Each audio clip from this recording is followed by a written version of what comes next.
ಅಧಿಕಾರಕ್ಕೆ ಬಂದು ಕೇವಲ ಆಗಿರೋದು ಒಂದೇ ವರ್ಷ. ಕಾಂಗ್ರೆಸ್ ನೇತೃತ್ವದ ರಾಜ್ಯ ಸರ್ಕಾರ.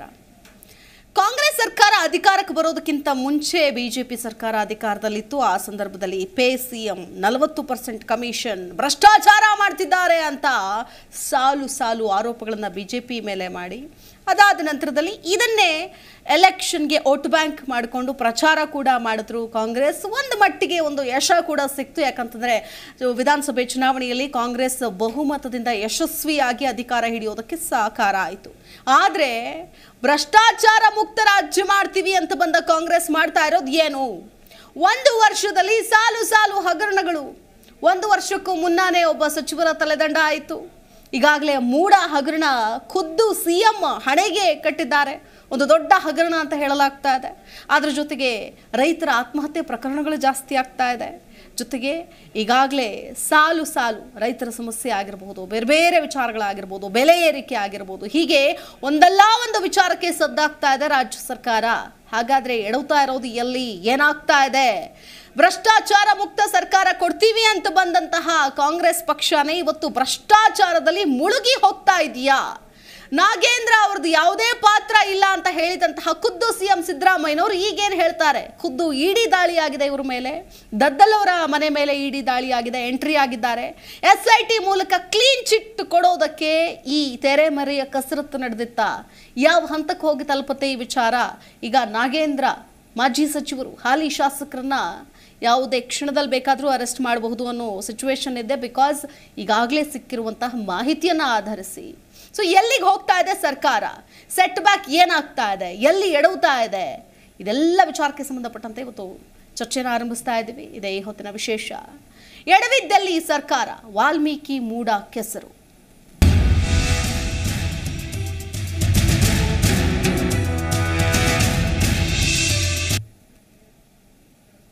ಸರ್ಕಾರಕ್ಕೆ ಸದ್ಯ ವಾಲ್ಮೀಕಿ ಹಗರಣದ ಕೆಸರಿನ ಜೊತೆಗೆ ಮೂಡ ವಿಚಾರ ಕೂಡ ತಲೆನೋವಾಗಿದೆ. ಅಧಿಕಾರಕ್ಕೆ ಬಂದು ಒಂದು ವರ್ಷದಲ್ಲೇ ಎಡವುತ್ತಾ ಸರ್ಕಾರ.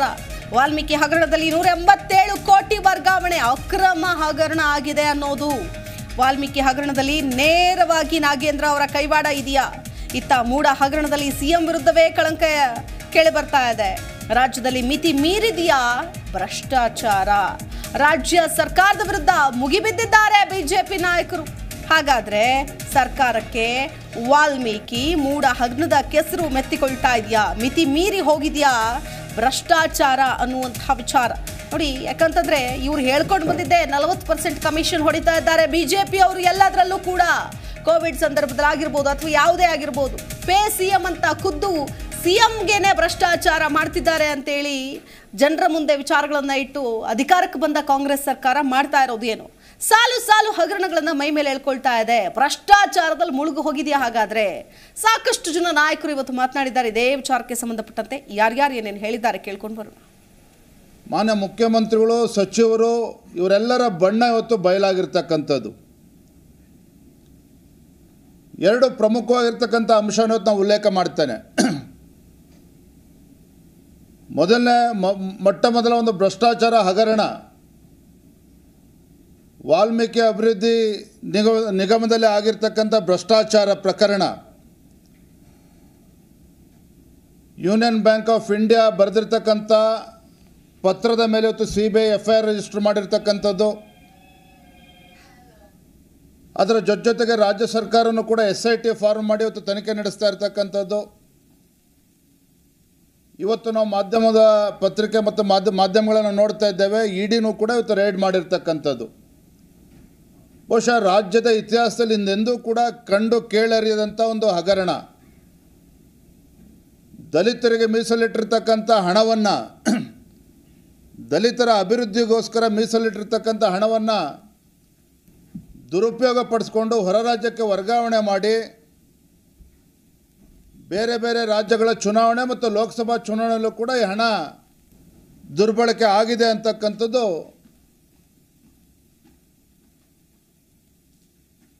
ಇವತ್ತು ಜಗಜ್ಜಾಹೀರಾಗಿರ್ತಕ್ಕಂಥದ್ದು.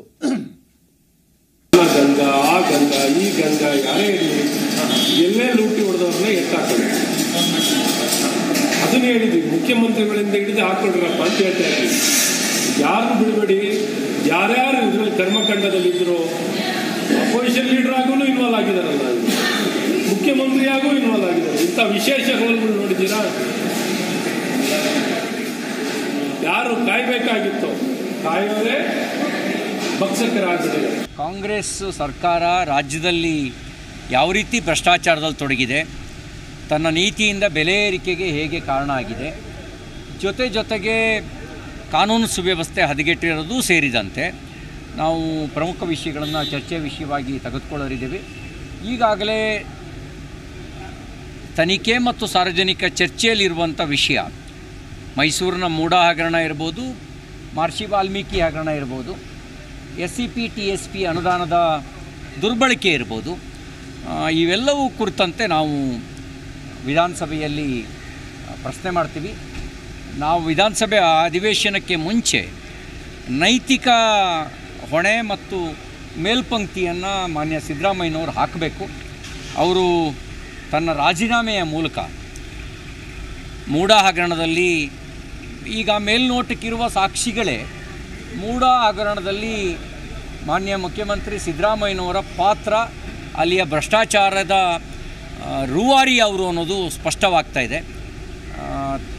ಭ್ರಷ್ಟಾಚಾರ ಮಾಡಿ ಅದ್ರ ಜೊತೆಗೆ ಬಂಡತನದಿಂದ ಸಮರ್ಥನೆ ಮಾಡ್ಕೊಳ್ಳೋ ಕೆಲಸನೂ ಕೂಡ ಮಾನ್ಯ ಮುಖ್ಯಮಂತ್ರಿಗಳು ಸಿದ್ದರಾಮಯ್ಯನವರು ಮಾಡ್ತಾಯಿದ್ದಾರೆ. ರಾಜ್ಯದ ಜನರ ಪಾಲಿಗೆ ಅವರು ಖಳನಾಯಕರಾಗಬಾರ್ದು, ಕಪ್ಪು ಚುಕ್ಕೆ ಉಳಿಬಾರ್ದು. ಅದಕ್ಕೆ ರಾಜೀನಾಮೆಯ ಮೂಲಕ ಮೇಲ್ಪಂಕ್ತಿಯನ್ನು ಹಾಕಬೇಕು. ಮುಖ್ಯಮಂತ್ರಿಯ ಮೇಲೆ ಆರೋಪ ಬಂದಾಗ ರಾಜ್ಯದಲ್ಲಿರುವ ಯಾವುದೇ ತನಿಖಾ ಸಂಸ್ಥೆ ಮುಖ್ಯಮಂತ್ರಿಯ ಕಡೆಗೆ ಬೆಟ್ ಮಾಡಿ ತೋರಿಸುವಂಥ ಉದಾಹರಣೆ ಇಲ್ಲ. ವಿಧಾನಸಭೆಯಲ್ಲಿ ನಮ್ಮ ಹೋರಾಟ ಹೇಗಿರಬೇಕು, ಯಾವ್ಯಾವ ಅಜೆಂಡಾದ ಮೇಲೆ ಮಾಡಬೇಕು ಅನ್ನೋದನ್ನು ತೀರ್ಮಾನ ಮಾಡಿದಿರಿ. ಈಗಾಗಲೇ ವಾಲ್ಮೀಕಿ ನಿಗಮದಲ್ಲಿ ಆಗಿರುವಂಥ ಬ್ರಹ್ಮಾಂಡ ಭ್ರಷ್ಟಾಚಾರ, ಅದರ ಬಗ್ಗೆ ನಿಲುವಳಿ ಸೂಚನೆಯನ್ನು ನಾವು ಮಂಡನೆ ಮಾಡ್ತಾಯಿದ್ದೀರಿ. ಅದೇ ರೀತಿ ಮೂಡಾದಲ್ಲಿ ಆಗಿರುವಂಥ ಸ್ವತಃ ಮುಖ್ಯಮಂತ್ರಿಗಳೇ ಭಾಗಿಯಾಗಿರ್ತಕ್ಕಂಥ ದೊಡ್ಡ ಹಗರಣ, ಸೈಟ್ಗಳ ಹಗರಣ, ಅದನ್ನು ಕೂಡ ನಾವು ನಿಲುವಳಿ ಸೂಚನೆಯನ್ನು ತಗೊತಾ ಇದ್ದೀರಿ.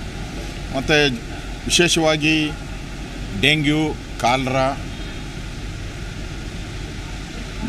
ಜಿಕಾ ವೈರಸ್ ಇವೆಲ್ಲ ಕೂಡ ಇಡೀ ಜಿಕಾ ವೈರಸ್ ಇಷ್ಟೂ ಕೂಡ ಕರ್ನಾಟಕದ ಮೂಲೆಗಳಲ್ಲಿ ನೋಡಿ. ವಾಲ್ಮೀಕಿ ಹಗರಣತಿ ಅದು ಆಲ್ಮೋಸ್ಟ್ ಪ್ರೂವ್ ಆಗಿತ್ತು. ಅದನ್ನು ದಯವಿಟ್ಟು CBI ಎನ್ಕ್ವೈರಿ ಕೊಟ್ಟರೆ ಸತ್ಯಾಸತ್ಯ ಹೊರಗೆ ಬರ್ತೈತೆ. SITಯಿಂದ ಸತ್ಯ ಮುಂದೆ ಬರೋದಿಲ್ಲ. ಅದಕ್ಕೆ CBI ಕೊಟ್ಟರೆ, ಯಾಕೆ ನೂರಾರು ಕೋಟಿ ಬಡವರಿಗೆ ಬಂದು ST ಜನಾಂಗಕ್ಕೆ ಬೋರ್ ಇರ್ಬೋದು, ಅವ್ರ ಸೈಕಲ್ ಇರ್ಬೋದು, ಸಣ್ಣ ಪುಟ್ಟ ಉದ್ಯೋಗಕ್ಕೆ ಅಂಥ ಹಣವನ್ನು ಖಾಸಗಿ ಮೂಡ ಎಷ್ಟು ಸಾರಿ ಕೇಳ್ತೀವಿ, ಎಲ್ಲ ಹೇಳಾಗ್ದರೆ ಪುನಃ 15 ಸಂಸದರು ಯಾವುದೇ ಧ್ವನಿ ಎತ್ತಿರಲಿಲ್ಲ ಅಂತಿತ್ತು ಸರ್. ಕಳೆದ ಬಾರಿ ಬಿಜೆಪಿ ಸಂಸದರು ಪ್ರಧಾನಿ ಹತ್ರ ಏನು ಕೇಳಿಲ್ಲ. ಈ ಬಾರಿ ಸಂಸದರ ಆಯ್ಕೆ ಆಗಿರೋ ಮೇಲೆ ವಿಶ್ವಾಸ ಇದೆಯಾ ಸರ್? ನಮ್ಮ ರಾಜ್ಯದ ಸಮಸ್ಯೆಗಳನ್ನ ಮೋದಿಯವ್ರ ಹತ್ರ ಕೇಳ್ತಾರೆ ಅಂತ ನೋಡೋಣ. ಅವ್ರಿಗೆಲ್ಲ ಕರೆದು ಮಾತಾಡಿದ್ದೀನಿ, ಎಲ್ಲ ಮೀಟಿಂಗ್ ಮಾಡಿದ್ದೀನಿ. ಅವ್ರಿಗೆಲ್ಲ ಸಮಸ್ಯೆಗಳು, ಕರ್ನಾಟಕದಲ್ಲಿ ಇರ್ತಕ್ಕಂಥ ಸಮಸ್ಯೆಗಳೆಲ್ಲ ಹೇಳಿದ್ದೀನಿ. ಅವರು ಅವ್ರ ಮೇಲೆ ಎಲ್ಲರ ಮೇಲೂ ವಿಶ್ವಾಸ ಇದೆ. ನೋಡೋಣ. ಜಿಲ್ಲಾ ಪಂಚಾಯತ್, ತಾಲೂಕ್ ಪಂಚಾಯತ್ ಈಗ ತಾಲೂಕು ಪಂಚಾಯತಿ, ಜಿಲ್ಲಾ ಪಂಚಾಯತಿ ಚುನಾವಣೆ ಬಗ್ಗೆ ರಿಸರ್ವೇಷನ್ ಆಗಬೇಕು. ರಿಸರ್ವೇಷನ್ ಮಾಡಿ ಕೋರ್ಟ್ನಲ್ಲಿದೆ. ನೋಡಿ, ಒಟ್ಟು ಇದೇ ಪ್ರಕರಣ ಅಂದರೆ ವಾಲ್ಮೀಕಿ ಅಭಿವೃದ್ಧಿ ನಿಗಮದಲ್ಲಿ ಆದ ಪ್ರಕರಣಕ್ಕೆ ಸಂಬಂಧಪಟ್ಟಂತೆ ಈ ಒಂದು ಹಗರಣದಲ್ಲಿ 12 ಜನರನ್ನ ಇಲ್ಲಿವರೆಗೂ ಬಂಧಿಸಿದ್ದಾರೆ. ಆದರೆ ಸಚಿವರನ್ನ ಟಚ್ ಮಾಡೋದಕ್ಕೂ ಹೋಗಿಲ್ಲ. ಅಲ್ರಿ, ಅವರೊಬ್ಬರು ಉಸ್ತುವಾರಿ ಇದ್ದಾರೆ, ಅವರೇನೇ ಜವಾಬ್ದಾರಿ ಹೊತ್ಕೊಂಡಂಥವ್ರು. ಅವರ ಮೌಖಿಕ ಆದೇಶ ಅಂತ ಚಂದ್ರಶೇಖರ್ ಅವರು ಬಹಳ ಸ್ಪಷ್ಟವಾಗಿ ಡೆತ್ ನೋಟ್ನಲ್ಲಿ ಬರೆದಿಟ್ಟಿದ್ದಾರೆ. ಆದರೂ ಕೂಡ ಅವರ ಎನ್ಕ್ವೈರಿಗೂ ಹೋಗಿರಲಿಲ್ಲ ಎಷ್ಟೋ ದಿನಗಳ ಕಾಲ ಟಚ್. ಆದರೆ ಈಗ ಸಾಲಾಗಿ ಬರ್ತಾ ಇದೆ ಕಂಟಕ. ಒಂದು ಕಡೆ ಮೂಡಾ, ಮತ್ತೊಂದು ಕಡೆ ಈ ವಾಲ್ಮೀಕಿ ಅಭಿವೃದ್ಧಿಯಲ್ಲಿ ನಿಗಮದಲ್ಲಿ ಆದ 187 ಕೋಟಿ ಹಗರಣ. ರಾಜ್ಯ ಸರ್ಕಾರದ ಮೇಲೆ ಒಂದಲ್ಲ ಒಂದು ಕಪ್ಪು ಚುಕ್ಕೆ ಬರ್ತಾ ಇದೆ. ಇದಕ್ಕೆ ಕಾರಣ ಏನು? ಅನೇಕ ವಿಚಾರಗಳಿದೆ, ಎಲ್ಲವನ್ನೂ ಕೂಡ ಮಾತಾಡ್ತಾ ಹೋಗೋಣ. ಇದೇ ವಿಚಾರಕ್ಕೆ ಸಂಬಂಧಪಟ್ಟಂತೆ ಮಾತನಾಡೋದಕ್ಕೆ ನಮ್ಮ ಸ್ಟುಡಿಯೋದಲ್ಲಿ ಅತಿಥಿಗಳು ಕೂಡ ಜಾಯ್ನ್ ಆಗ್ತಾರೆ. ಮೊದಲನೇದಾಗಿ ಶಾಬಾಜ್ ಖಾನ್ ಇದ್ದಾರೆ, YEP ರಾಷ್ಟ್ರೀಯ ಅಧ್ಯಕ್ಷ. ನಮಸ್ಕಾರ, ಕಾರ್ಯಕ್ರಮಕ್ಕೆ ಸ್ವಾಗತ. ಇನ್ನು ಮೀರಾ ರಾಘವೇಂದ್ರ ಇದ್ದಾರೆ, BJP ಹೋಗ್ತಾರೆ. ನಮಸ್ಕಾರ ಮೇಡಮ್, ಕಾರ್ಯಕ್ರಮಕ್ಕೆ ಸ್ವಾಗತ. ಕೋಗಿಲ ವೆಂಕಟೇಶ್ ಸರ್ ಇದ್ದಾರೆ, ಕಾಂಗ್ರೆಸ್ ಪಕ್ಷದ ವಕ್ತಾರರು. ನಮಸ್ಕಾರ, ಕಾರ್ಯಕ್ರಮಕ್ಕೆ ಸ್ವಾಗತ. ಡಾಕ್ಟರ್ ಕೇಶವ್ ಕುಮಾರ್ ಇದ್ದಾರೆ, ಎಪಿಯಿಂದ. ನಮಸ್ಕಾರ ಸರ್, ಕಾರ್ಯಕ್ರಮಕ್ಕೆ ಸ್ವಾಗತ. ಕೋಗಿಲ ವೆಂಕಟೇಶ್ ಅವರಿಂದನೇ ನಾನು ಕಾರ್ಯಕ್ರಮ ಆರಂಭ ಮಾಡ್ತೀನಿ. ಕಾಂಗ್ರೆಸ್ ಪಕ್ಷದ ವಕ್ತಾರರು 40% ಕಮಿಷನ್ ತಗೊಳ್ತಾರೆ ಬಿಜೆಪಿಯವರು, ಇವರಿಗೆ ಓಟ್ ಹಾಕಬೇಡಿ, ನಾವು ನಿಮಗೆ ಭ್ರಷ್ಟಾಚಾರ ಮುಕ್ತ ಆಡಳಿತ ಕೊಡ್ತೀವಿ ಅಂತೇಳಿ ಒಂದು ಅಜೆಂಡಾವನ್ನು ಇಟ್ಕೊಂಡು ಅದೇ ಒಂದು ವೋಟ್ ಬ್ಯಾಂಕನ್ನು ಮಾಡಿಕೊಂಡು ಅಧಿಕಾರಕ್ಕೆ ಬಂತು ಕಾಂಗ್ರೆಸ್ ಸರ್ಕಾರ. 40 ಪೇ CM 40% ದೊಡ್ಡ ದೊಡ್ಡ ಆರೋಪಗಳು ಗುತ್ತಿಗೆದಾರರು ಮಾಡಿದ್ರು. ಅದನ್ನು ನೀವು ಪ್ರಚಾರಕ್ಕೆ ಬಹಳ ಚೆನ್ನಾಗಿ ಬಳಸ್ಕೊಂಡ್ರಿ ಅಂತ ಹೇಳ್ಬೋದು. ಅದಾದ್ಮೇಲೆ ಯಾವುದೂ ಪ್ರೂವ್ ಆಗಿಲ್ಲ. ಬಟ್ ಆದರೆ ಸರ್ಕಾರ ಅಧಿಕಾರಕ್ಕೆ ಬಂದು 1 ವರ್ಷ ಆಗ್ತಾ ಇದೆ, ಒಂದಲ್ಲ ಒಂದು ಹಗರಣಗಳು, ಒಂದಲ್ಲ ಒಂದು ಸಮಸ್ಯೆಗಳು, ಒಂದು ಕಡೆ ಬೆಲೆ ಏರಿಕೆ, ಮತ್ತೊಂದು ಕಡೆ ಹಗರಣಗಳ ಆಗರ ಆಗ್ತಾ ಇದೆಯಾ ಸರ್ಕಾರ? ಎಲ್ಲಿ ಎಡುತ್ತಾ ಇದೆ? ಏನಾಗ್ತಾ ಇದೆ? ಮೊದಲು ನಾಗೇಂದ್ರ ಅವರ ಪಾತ್ರನೇ ಇಲ್ಲ ಅಂತಿದ್ರು ಸಿದ್ದರಾಮಯ್ಯನವರು. ಈಗೇನಾಗ್ತಿದೆ, ಏನು ಹೇಳ್ತೀರಿ? ಸರ್ಕಾರ ಹಗರಣ ಏನು ಮಾಡಿಲ್ಲ. ಸರ್ಕಾರ ಕೆಲವು ನಮ್ಮ ಆ ಸಂಸ್ಥೆಯ ವಾಲ್ಮೀಕಿ ಅಭಿವೃದ್ಧಿ ನಿಗಮದ ಅಧಿಕಾರಿಗಳು ಮತ್ತು ಕೆಲವರು ಯಾರೋ ಬ್ಯಾಂಕ್ನವ್ರು ಸೇರ್ಕೊಂಡು ಮಾಡಿರ್ತಕ್ಕಂಥ ಇದೊಂದು ಸ್ವಲ್ಪ ಲೋಪದೋಷಗಳು. 40% ಸರ್ಕಾರ ಅಂತ ಹೇಳಿದ್ದು ನಾವಲ್ಲ, ಯಾರು 40% ಕೊಟ್ಟಿದ್ರಲ್ಲ ಕೆಂಪಣ್ಣವರು ಮತ್ತೆ ಅವರ ಸಂಗಡಿಗರು ಯಾರು ಆಮೇಲೆ ಬಂದು ಅವರು ನಿಮ್ಮೇಲೂ ಆರೋಪ ಮಾಡೋದು. ಅದಲ್ಲ, ಒಂದು ನಿಮಿಷ, ಅವರ ಮಾತನ್ನ ಅಷ್ಟಾಗಿ ನಂಬೋದಾದ್ರೆ ಅವರು ಬಂದು ನಿಮ್ಮೇಲೂ ಆರೋಪ ಇಲ್ಲ, ನಮ್ಮ ಮೇಲೆ ಆರೋಪ ಅವರು ತಪ್ಪು ಗ್ರಹಿಕೆಯಿಂದ ಮಾಡಿ ಕೆಂಪಣ್ಣವ್ರ ಸ್ಟೇಟ್ಮೆಂಟ್ ಈಗ ಆಲ್ರೆಡಿ ಹೇಳಿದ್ರು. ಅವರು ನಮ್ಮಲ್ಲಿ ಮಾಡಿತ್ತು, ನಾವು ತಪ್ಪು ಗ್ರಹಿಕೆಯಿಂದ ಮಾಡಿದ್ವಿ, ಆ ಥರದ ಪರಿಸ್ಥಿತಿ ಏನು ಈಗಿನ ಸರ್ಕಾರದಲ್ಲಿ ಇಲ್ಲ ಅಂತ ಹೇಳ್ಬಿಟ್ಟು ಕೆಂಪಣ್ಣನವರು ಎಕ್ಸ್ಪ್ರೆಷನ್ ಕೊಟ್ಟಿದ್ದಾರೆ. BJP ಸರ್ಕಾರಕ್ಕೆ ಏನಾಗ್ಬಿಟ್ಟಿದೆ, ಕೇಂದ್ರ ಸರ್ಕಾರದಲ್ಲಿರ್ತಕ್ಕಂಥ BJP ಸರ್ಕಾರ ಸಣ್ಣ ಪುಟ್ಟ ವಿಚಾರಗಳಿಗೂ ನಮಗೆ ಮಾರಲ್ ಅಂತ ಇದೆ, ನಮ್ಮ ಕಾಂಗ್ರೆಸ್ಗೆ ನೈತಿಕತೆ ಅನ್ನೋದೊಂದಿದೆ. ನಾಗೇಂದ್ರ ಅವರು ಆ ಇಲಾಖೆ ಏನೋ ಸ್ವಲ್ಪ ಸಮಸ್ಯೆನಲ್ಲಿ ಇದೆ ಅಂತ ತಕ್ಷಣ ನಾವು ಅವ್ರಿಗೆ ರಾಜೀನಾಮೆ ತಗೊಂಡಿದ್ದೀವಿ. ಮತ್ತೆ ತನಿಖೆ ಅಧಿಕಾರಿಗಳು ರಾಜೀನಾಮೆನೂ ತಗೊಳ್ಳಿಲ್ಲ.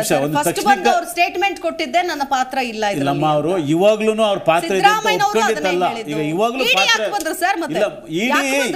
ಈಗ ಇದು BJPನವರಿಗೆ ಸ್ವಯಂ ಘೋಷಿತ ನಾಟಕ ಮಂಡಳಿಗಳು ಈಗ ಆಗ್ಬಿಟ್ಟಿದೆ. ನಾನು ಆ ಇಲಾಖೆನ ತೀಕ್ಷ್ಣವಾಗಿ ಏನು ಸಿಟ್ಟು, ಬಟ್ ಇಡಿ ಅವ್ರನ್ನ ಅಲ್ಲಲ್ಲ, ಸಚಿವರ ಗಮನ BJP ಸರ್ಕಾರದಲ್ಲಿ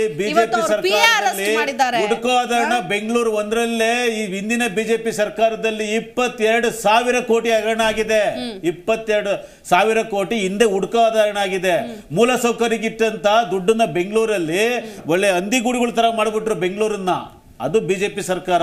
ಮತ್ತೆ BJP ಸರ್ಕಾರದಲ್ಲಿ ಹಿಂಗೆ ನೋಡಿದಂಥ ಪೊಲೀಸ್ ಇಲಾಖೆಯಲ್ಲಿ ಭ್ರಷ್ಟಾಚಾರ ತುಂಬಿ ತುಳುಕಾಡ್ಬಿಡ್ತು. PSI ಪ್ರಕರಣ ಅವಾಗಲೂ ಇಡಿ ಬರಲಿಲ್ಲ. ಮತ್ತು ಇಡೀ ದೇಶದಲ್ಲಿ ನೀವೆಲ್ಲನ ನೋಡಿ, ಮಮತಾ ಅವ್ರ ಸರ್ಕಾರದ ಮೇಲೆ ಇಡಿ ಬಿಡ್ತಾರೆ, CBI ಬಿಡ್ತಾರೆ. ಎಲ್ಲೆಲ್ಲಿ BJPಯೇತರ ಸರ್ಕಾರಗಳು ಇರ್ತವೆ, ಹಗರಣ ಒಂದು ವೇಳೆ ಮಿಸ್ಟೇಕ್ ಏನಾದ್ರು ಆಗಿದ್ರೆ ಅದಕ್ಕೆ SIT ತನಿಖೆ ಇದೆ. SIT ಎಂತೆಂಥ ಇಲಾಖೆಗಳನ್ನು ಎಂತೆಂಥ ದೊಡ್ಡ ಅದಿರ ಹಗರಣ ಬ್ರಹ್ಮಾಂಡ ಭ್ರಷ್ಟಾಚಾರ BJP ಮಾಡಿರ್ತಕ್ಕಂಥ ಹಗರಣನೇ SIT. ಈಗ ಸಿದ್ದರಾಮಯ್ಯನವರ ಹೆಸರು ಮೂಡ ಹಗರಣದಲ್ಲಿ ಕೇಳಿ ಬರ್ತಾ ಇದೆ. SIT ಅವರು ಸಚಿವರ ಜೊತೆಗೆ ಸಿದ್ದರಾಮಯ್ಯನವರ ಹೆಸರು ಕೇಳಿ ಬರ್ತಾ ಇದೆ. ಸಿದ್ದರಾಮಯ್ಯನವ್ರ ಮನೆಗೆ ಹೋಗ್ತಾರೆ SIT ಅವರು. ಈಗ ಫ್ರೀ ಹ್ಯಾಂಡ್ ಇದೆ. ಒಂದ್ ನಿಮಿಷ ಮೇಡಮ್, ಫ್ರೀ ಹ್ಯಾಂಡ್ ಬಿಟ್ಟಿದ್ದಾರೆ. ನೀವು ಮೂಡ ಹಗರಣನ ದಯಮಾಡಿ ಸಿದ್ದರಾಮಯ್ಯನವ್ರ ಮುಖ್ಯಮಂತ್ರಿ ಅನ್ನೋ ಒಂದೇ ಒಂದು ಕಾರಣಕ್ಕೋಸ್ಕರ ಅವ್ರ ಕುಟುಂಬದ ಅವ್ರ ಹೆಂಡತಿ ಹೆಸರಿನಲ್ಲಿ ಇರ್ತಕ್ಕಂಥ ಸುಮಾರು 40-50 ಕೋಟಿ ರೂಪಾಯಿ ಆಸ್ತಿ ಇವತ್ತು ಬಿಟ್ಕೊಡ್ಬೇಕಾ ಗೌರ್ಮೆಂಟ್? ನಾವ್ ಬಿಟ್ಕೊಟ್ಬಿಡ್ತೀವ? ಇಡೀ BJP ಸರ್ಕಾರದಲ್ಲಿ ಇರ್ತಕ್ಕಂಥ ಎಲ್ಲಾ ಮಂತ್ರಿಗಳು ಯಾವುದೋ ಒಂದು ಅಕ್ವೈರ್ ಆದ ತಕ್ಷಣ ತನ್ನ ಹೆಂಡತಿ ಮಕ್ಕಳಿಗೆ ಅದೇ ಯಾರು ಆರೋಪ ಮಾಡಿದ್ರಲ್ಲ ಮಹಾನ್ ವ್ಯಕ್ತಿ, ಯಾರು ಆರೋಪ ಮಾಡಿದ್ರಲ್ಲ, ಪ್ರಶ್ನೆ ನಿಮಗೆ ಕೇಳ್ತೀನಿ. ಅಲ್ಲಲ್ಲ ವಿಶ್ವನಾಥ ಸರ್, ಆಯ್ತು, ಇದೇ ತರ ಅಲಾಟ್ಮೆಂಟ್ ಜನಸಾಮಾನ್ಯರಿಗೂ ಆಗಿದೆಯಾ ಸರ್? ಅವ್ರದ್ದು ಹೋಗಿದೆ ಅಲ್ವಾ ಸರ್ ಜಮೀನು? ಈಗ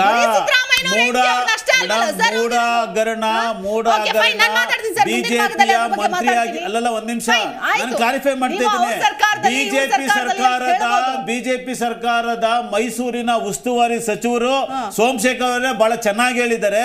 ಅಲ್ಲಿನ ಶಾಸಕರು ಎಷ್ಟು ಭ್ರಷ್ಟಾಚಾರ ಮಾಡಿದ್ದಾರೆ BJP ಅಂದ್ರೆ ಅವರು ಸಹ ಮಾತಾಡ್ತೀನಿ. ಮೀರಾ ಏನ್ ಹೇಳ್ತೀರಿ? ಮೊದಲನೇದಾಗಿ ಈಗ ನೀವು ವಾಲ್ಮೀಕಿ ಅಭಿವೃದ್ಧಿ ನಿಗಮದ ವಿಚಾರಕ್ಕೆ ಪ್ರೊಟೆಸ್ಟ್ ಮಾಡಿದ್ರಿ, ಇಲ್ಲ ಅಂತ ಹೇಳಲ್ಲ. BY ವಿಜಯೇಂದ್ರ ದೊಡ್ಡ ಮಟ್ಟದಲ್ಲಿ ರಾಜ್ಯಾದ್ಯಂತ ಪ್ರೊಟೆಸ್ಟ್ ಮಾಡೋದಕ್ಕೆ ಮುಂದಾದ್ರು, ಏನೂ ಇಂಪ್ಯಾಕ್ಟ್ ಆಗಿರಲಿಲ್ಲ. ಬಟ್ ಈಗ ಪರಿಸ್ಥಿತಿ ಒಂದು ರೀತಿಯಾಗಿ ಇಂಪ್ಯಾಕ್ಟ್ ಆಗ್ತಾ ಇದೆ ಅಂತೇಳಿ.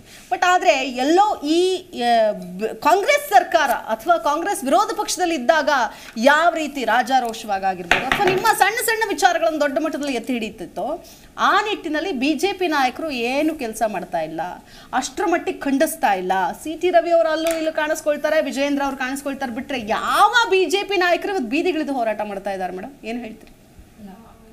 ಬೀದಿಗಿಳಿದು ಹೋರಾಟ ಮಾಡ್ತಾ ಇಲ್ಲ ಅಂತ ಹೇಳೋದಂಥದ್ದೇನಿಲ್ಲ. ಈಗ ಸಣ್ಣ ವಿಷಯ ಇದು ಅಂತನಾ? ಅಲ್ಲ, ಸಣ್ಣ ವಿಷಯ ಅಂತ ನಾನೆಲ್ಲ ಹೇಳಿದೆ. ಮೊನ್ನೆ ಹೋರಾಟ ಮಾಡಿದ್ದಾರೆ, ಈಗ ಮತ್ತೆ ತನಿಖೆಯನ್ನ ವಿರೋಧಿಸಿ ಎಲ್ಲ ನಾಯಕರು ಕೂಡ ಅದಕ್ಕೆ ಅಪೋಸ್ ಮಾಡಿ ಎಲ್ಲರೂ ಮಾತನಾಡ್ತಿದ್ದಾರೆ. ಸರ್ಕಾರವನ್ನ ಕೂಡ ನಾವು ಪ್ರಶ್ನೆ ಮಾಡ್ತಿದ್ದೀವಿ, CBI ಕೊಡಿ ಅಂದ್ರೆ ಇವ್ರು ಕೊಡ್ಲಿಕ್ಕೆ ರೆಡಿ ಇಲ್ಲ, SIT ಅವರೇ ತನಿಖೆ ಮಾಡ್ತಾರೆ ಅಂತ ಹೇಳಿ ಬಂಧನ ಕೂಡ ಮಾಡ್ತಾ ಇಲ್ಲ. ನಾಗೇಂದ್ರ ಅವ್ರದ್ದು ರಾಜೀನಾಮೆ ಪಡ್ಕೊಳ್ಳೋದು ಕೂಡ ಲೇಟ್ ಆಗಿ ಮಾಡಿದ್ರು. ಈಗ ಬಂದು ಇಡಿ ಮಾಡ್ತಿರ್ತಕ್ಕಂಥದ್ದು ಎಕನಾಮಿಕ್ ಅಫೆನ್ಸ್ ಆದಾಗ ಶಾಸಕ ಸ್ಥಾನದಿಂದನೇ ವಜಾಗೊಳಿಸಿ ಅಂತ ಕೇಳಬೇಕಿತ್ತು. ನೀವು ಯಾರು ಗಟ್ಟಿ ಧ್ವನಿ ಮಾಡಿ ಕೇಳಿದ್ರಿ? ನೀವು ನಾವು ಸಿದ್ದರಾಮಯ್ಯನವ್ರ ರಾಜೀನಾಮೆ ಕೇಳ್ತಾ ಇದೀವಿ, ಬರೀ ನಾಗೇಂದ್ರ ಅವ್ರಲ್ಲ. ಭ್ರಷ್ಟಾಚಾರ ಮಾಡ್ತಿದ್ರೆ ರಾಜೀನಾಮೆ ಕೇಳೋದಾದ್ರೆ ಬಿಜೆಪಿ ಹೇಳ್ತಾರೆ ಚಿಕ್ಕ ಪುಟ್ಟ ಲೋಪದೋಷ ಆಗಿರ್ಬಹುದು ಅಂತ ಹೇಳಿ. ಒಬ್ಬ ವ್ಯಕ್ತಿಯ ಪ್ರಾಣ ಕಳ್ಕೊಂಡಿದ್ದಾರೆ ಅವರು, ಅವ್ರ ಕುಟುಂಬ ಇವತ್ತು ಅನಾಥವಾಗಿದೆ.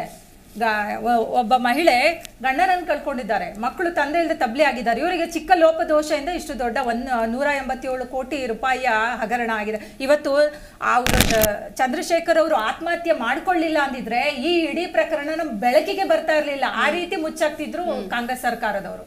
ಓಕೆ, ಕೇಶವ್ ಕುಮಾರ್ ಅಂದ್ರೆ ಬಹಳ ಸ್ಪಷ್ಟವಾಗಿ ಪಾಪ ಚಂದ್ರಶೇಖರ್ ಅವರು ಬರೆದಿದ್ರು ಡೆತ್ ನೋಟಲ್ಲಿ, ಸಚಿವರ ಮೌಖಿಕ ಆದೇಶ. ಮೌಖಿಕ ಅಂದ್ರೆ ತೋರಿಸಿ, ಎಲ್ಲಿದೆ, ಯಾವ ಡಾಕ್ಯುಮೆಂಟಲ್ಲಿ ಇದೆ ಅಂತ ಕೇಳಿದ್ರು ಪಾಪ ನಮ್ಮ ಸಿದ್ದರಾಮಯ್ಯನವರು. ಸೊ ಈಗ ಇಡಿ ದಾಳಿ ಆಗ್ತಾ ಇದೆ. ಇದೇ SIT ಅವರು ಕೂಡ 12 ಜನರನ್ನ ಒಟ್ಟಾರೆಯಾಗಿ, ಅಂದರೆ ಇಲ್ಲಿವರೆಗೂ ಈ ಪ್ರಕರಣದಲ್ಲಿ ಅರೆಸ್ಟ್ ಆದಂತಹ ಜನ ಅಂದರೆ ಅವ್ರು ಕೆಳಗಿರೋರೇ ಎಲ್ಲರೂ ಡೈರೆಕ್ಟ್ ಕನೆಕ್ಟು ನಾಗೇಂದ್ರ ಅವರು ಮತ್ತು ದದ್ದಲ್ಲು.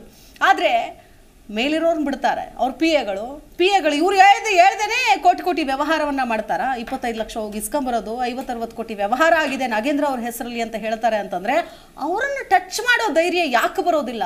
SITಗೆ ಇದೇನಾ ಇವರು ಫ್ರೀ ಹ್ಯಾಂಡ್ ಕೊಟ್ಟಿರೋದು ಅಂತ ಅನ್ಸುತ್ತೆ. ಏನು ಹೇಳ್ತೀವಿ ನೋಡಿ, ಶೋಷಿತರು ದೀನ ದಲಿತರಿಗೋಸ್ಕರ ಇರೋ ಅಂತ ಕಾಂಗ್ರೆಸ್ ಸರ್ಕಾರ ಅಂತ ಹೇಳ್ಕೊಳ್ಳೋರು ನಿಜವಾಗ್ಲೂ ನೈತಿಕತೆ ಇದ್ದರೆ ಇವತ್ತಿನ ದಿವಸ ಅವ್ರಿಗೆ ಸಿದ್ದರಾಮಯ್ಯ ಅವರು ರಾಜೀನಾಮೆ ಕೊಡಬೇಕಾಗತ್ತೆ. ಯಾಕೆ ಅಂತಂದರೆ ನೋಡಿ, ಇದು 187 ಕೋಟಿ ಹಗರಣ. ಸಿದ್ದರಾಮಯ್ಯವರು ಚೀಫ್ ಮಿನಿಸ್ಟರ್ ಅಷ್ಟೇ ಅಲ್ಲ, ಅವ್ರು ಫೈನಾನ್ಸ್ ಮಿನಿಸ್ಟರ್ ಆಗಿದ್ದಾರೆ. ಅವ್ರ ಡಿಪಾರ್ಟ್ಮೆಂಟಿಂದನೇ ಅದು ಹಣ ಟ್ರಾನ್ಸ್ಫರ್ ಆಗಿದೆ. ಅವ್ರಿಗೆ ಮಾಹಿತಿ ಇರಲ್ವಾ? ಶಾಸಕರು ಅದರಲ್ಲಿ ಇನ್ವಾಲ್ವ್ ಆಗಿರಲ್ವಾ? ಯಾಕಂದರೆ ಅದು ನಿಗಮ ದದ್ದಲ್ ಅವ್ರ ಶಾಸಕರು ಅದಕ್ಕೆ ಅಧ್ಯಕ್ಷರಾಗಿದ್ದಾರೆ. ಆದಮೇಲೆ ನಾಗೇಂದ್ರ ಅವರು ಅದಕ್ಕೆ ಉಸ್ತುವಾರಿ ಮಂತ್ರಿಗಳು, ಅದಕ್ಕೆ ಸಂಬಂಧಪಟ್ಟ ಮಂತ್ರಿಗಳು ಆಗಿದ್ದಾರೆ.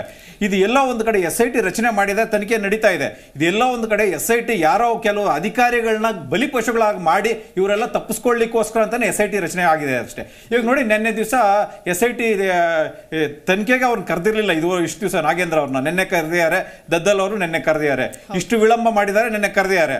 ಆದರೆ ಇನ್ನೂ ಅವ್ರ ತನಿಖೆಗೆ ಇನ್ನೂ ಹೋಗಿದ್ದಾಗಲೇ DK ಶಿವಕುಮಾರ್ ಅವರು ಇವನ್ ಕ್ಲೀನ್ ಚಿಟ್ ನಾಗೇಂದ್ರ ಅಂದ್ರೆ ಏನು DK ಶಿವಕುಮಾರ್ ಅವ್ರು ಗೊತ್ತಾ ಏನ್ ತನಿಖೆ ನಡೆಯುತ್ತೆ ಅಂತ ಹೇಳಿ? ಮಾತಾಡ್ತೀನಿ. DK ಶಿವಕುಮಾರ್ ಹೇಳಿದ್ದಾರೆ, DK ಶಿವಕುಮಾರ್ ಕ್ಲೀನ್ ಚಿಟ್ ಆಯ್ತಾ? ಪೊಲಿಟಿಕಲ್ ಸ್ಟೇಟ್ಮೆಂಟ್, ಹೌದು ಪೊಲಿಟಿಕಲ್ ಸ್ಟೇಟ್ಮೆಂಟ್ ಆಯ್ತಾ? ಮತ್ತೆ ಹಂತದಲ್ಲಿದ್ದಾಗ ಅವ್ರು ತಪ್ಪು ಮಾಡಿಲ್ಲ ಅಂತ ನೀವ್ ಹೆಂಗ್ ಸರ್ ಹೇಳ್ತೀರಾ? ಸಚಿವ ಸ್ಥಾನದಿಂದ ರಾಜೀನಾಮೆ ಕೊಟ್ಟು ಕೆಳಗಿಳಿದಿದ್ದಾರೆ ಅಂದ್ರೆ ನೀವು ಅವ್ರು ಏನೋ ತಪ್ಪು ಮಾಡ್ದೇನೆ ಸಚಿವ ಸ್ಥಾನದಿಂದ ರಾಜೀನಾಮೆ ಕೊಟ್ಟು ಕೆಳಗಿಳಿಯೋದಕ್ಕೆ ಸಾಧ್ಯನಾ? ನೀವು ತಗೋತಾ ಇದ್ರ, ಅವ್ರು ಕೊಡ್ತಾ ಇದ್ರ? ಖಂಡಿತ. ಈಗ ಇನ್ನೊಂದೇನಂತಂದ್ರೆ ನೋಡಿ, ಈ 187 ಕೋಟಿ ಹಗರಣ ಆಗಿದೆ. ಇದು ST ಡೆವಲಪ್ಮೆಂಟ್ ಫಂಡ್, ST ಗೋಸ್ಕರ ಇರುವಂತಹ ಫಂಡ್ ಆಯ್ತಾ? ಕರ್ನಾಟಕದಿಂದ ತೆಲಂಗಾಣದ ಯಾವುದೋ ಒಂದು ಕೋಆಪರೇಟಿವ್ ಬ್ಯಾಂಕ್ ಟ್ರಾನ್ಸ್ಫರ್ ಆಗುತ್ತೆ ಅಂತಂದ್ರೆ ಅಲ್ಲೇ ಸಾಕು ದೊಡ್ಡ ಹಗರಣ ಆಗಿರುತ್ತೆ. ಯಾಕಂದ್ರೆ ಬೇರೆ ಸ್ಟೇಟ್ಗೆ ಹೇಗೆ ಹೋಗುತ್ತೆ? ಈ ಚುನಾವಣೆ ಸಂದರ್ಭದಲ್ಲಿ ಚುನಾವಣೆಗೆ ಏನಾದ್ರು ಕಳಿಸಿದ್ರ ಅದನ್ನು ತನಿಖೆಯಲ್ಲಿ ಬಹಿರಂಗಗೊಳಿಸ್ಬೇಕು. ಯಾಕಂದ್ರೆ ತನಿಖೆ ಮಾಡ್ತಾರೆ, ಬಹಿರಂಗ ಆಗತ್ತಾ? ಅದು ದೊಡ್ಡ ಪ್ರಶ್ನೆ ಆಗಿದೆ. ಈ ಒಂದು ವಿಚಾರ ಇವಾಗ ಏನಂತಂದ್ರೆ, ಈಗ SIT ತನಿಖೆಗೆ ಇವರು ಆದರ್ಶ ಮಾಡಿದೆ, SIT ತನಿಖೆ ನಡೀತಾ ಇದೆ. ಅಲ್ಲಿ ಇವಾಗ ಇವರು ಬ್ಯಾಂಕ್ನವರೇನೆ ಡೈರೆಕ್ಟ್ ಆಗಿ CBIಗೆ ತನಿಖೆ ಮಾಡಬೇಕು ಅಂತ ಹೇಳಿದ್ದಕ್ಕೆ CBI ಕೂಡ ಇದರಲ್ಲಿ ಎಂಟರ್ ಆಗಿದೆ, ED ಕೂಡ ಎಂಟರ್ ಆಗಿದೆ. ಈಗ EDನವರು ನೆನ್ನೆಗೆ ಬಂದ್ ಮಾಡಿದ್ದಾರೆ. ಇದು 2 ಆಯಾಮಗಳಲ್ಲಿ ನೋಡ್ಬೇಕಾಗುತ್ತೆ. ಒಂದು SIT ತನಿಖೆ ಯಾವ ಹೋಗೋದು? SIT ಪಾರದರ್ಶಕವಾಗಿಲ್ಲ. ಯಾಕಂತಂದ್ರೆ ಅದು ಏನಂತಂದ್ರೆ ಈ ಸರ್ಕಾರನ ಬಚಾವ್ ಮಾಡ್ಲಿಕ್ಕೇನೆ SIT ಇರೋದು. ನಾನು ಹೇಳ್ತೀನಿ 2 ಆಯಾಮಗಳಲ್ಲಿ ಹೇಳ್ತಿದ್ದೀನಿ ಸರ್. ನಾನು ಮಾತು ಮುಗಿಸ್ಲಿಕ್ಕೆ ಬಿಡಿ. ನೋಡಿ SIT ಮತ್ತೆ ಈ SIT ತನಿಖೆಯಿಂದ ಇದರಲ್ಲಿ ಇವರು ಬಚಾವ್ ಆಗ್ಲಿಕ್ಕೋಸ್ಕರ ಅಂತ ಮಾಡ್ತಿರೋದಷ್ಟೇ. ಮತ್ತೆ ED ಬಂದಿದೆ, ED CBI ಬಂದಿದೆ. ಇವಾಗ ED CBI ಬಂದಿರೋದ್ರಿಂದ ಏನಾಗ್ಬೋದು ಇದರಿಂದ ಅಂತಂದ್ರೆ 2-3 ಚಾನ್ಸಸ್ ಇದೆ. ಯಾಕಂದ್ರೆ ಇತಿಹಾಸ ಹೇಳ್ತೀನಿ, ED CBI ಇತಿಹಾಸ ಹೇಳ್ತೀನಿ ನಾನು. ಈಗ ಸದ್ಯದ ಮಟ್ಟಿಗೆ ಈ ಕೇಸಲ್ಲಿ ನಾಗೇಂದ್ರ ಅವರು, ದದ್ದಲ್ ಅವರು ED CBI ಕೇಸಲ್ಲಿ ಅರೆಸ್ಟ್ ಆಗ್ಬೋದು, ಇಲ್ಲ ಈ ನಾಗೇಂದ್ರ ಅವರು ದದ್ದಲ್ ಅವರು ಬಿಜೆಪಿ ಸೇರ್ಕೋಬಹುದು. ಇಲ್ಲ ಅಂತಂತಂದ್ರೆ ಸದ್ಯದಲ್ಲೇ ನಾಗೇಂದ್ರ ಅವರು ದದ್ದಲ್ ಅವರು ಸಂಬಂಧಪಟ್ಟ ಕಂಪನಿಗಳಿಂದ ಬಿಜೆಪಿನವರು ಎಲೆಕ್ಟ್ರಲ್ ಬಾಂಡ್ಸ್ ನ ಅವ್ರು ಕೊಂಡ್ಕೊಳ್ತಾರೆ. ಇದು ಇಡಿ ಸಿಬಿಐನವರ ಇತಿಹಾಸ ಹೇಳ್ತಾ ಇದ್ದೀನಿ, ಬೇಕಾದ್ರೆ ಒಂದು ದೊಡ್ಡ ಲಿಸ್ಟೇ ಕೊಡ್ತೀನಿ. ಓಕೆ, ಮಾತಾಡ್ತೀನಿ. ಎಸ್, ಶಹಬಾಜ್ ಖಾನ್ ಅವರು ನೋಡ್ತಾ ಇದೀವಿ. ಅಂದ್ರೆ ನಮಗೆ ಯಾವಾಗಲೂ ಕೂಡ ಕೋಟಿ ಕೋಟಿ ಹಣ ಮುಟ್ಟುಗೋಲು ಹಾಕೊಂಡಿದ್ದಾರೆ. ಇಲ್ಲೇನು ಯಾರೋ ಸುಮ್ಮನೆ ಬಾಯಿಗೆ ಬಂದಂಗೆ ಮಾತಾಡೋಕ್ಕೇನು ಇಲ್ಲಿ ನಾವು ಕೂತ್ಕೊಂಡಿಲ್ಲ. SIT ಅವರೇನು ಅವ್ರದ್ದು ಅಡ್ರಲ್ಲ ಇಷ್ಟೊಂದು ಜನರ ಅರೆಸ್ಟ್ ಮಾಡೋದಕ್ಕೆ ಇಡಿ ಅವರು ಕೂಡ ಇವತ್ತು ವಶಪಡಿಸ್ಕೊಂಡಿದ್ದಾರೆ. ಅವರು PA ಅರೆಸ್ಟ್ ಮಾಡಿದ್ದಾರೆ. ಹರೀಶ್ ಅಂತ ಮುಖ ಮುಚ್ಕೊಂಡು ಹೋದ್ರು, ಪಾಪ ಮುಖ ತೋರ್ಸಕ್ಕಾಗ್ಲಿಲ್ಲ ಅವರಿಗೆ. PA ಆಗಿದ್ದಾಗ ಮೆರೆದಾಡಿರ್ತಾರೆ.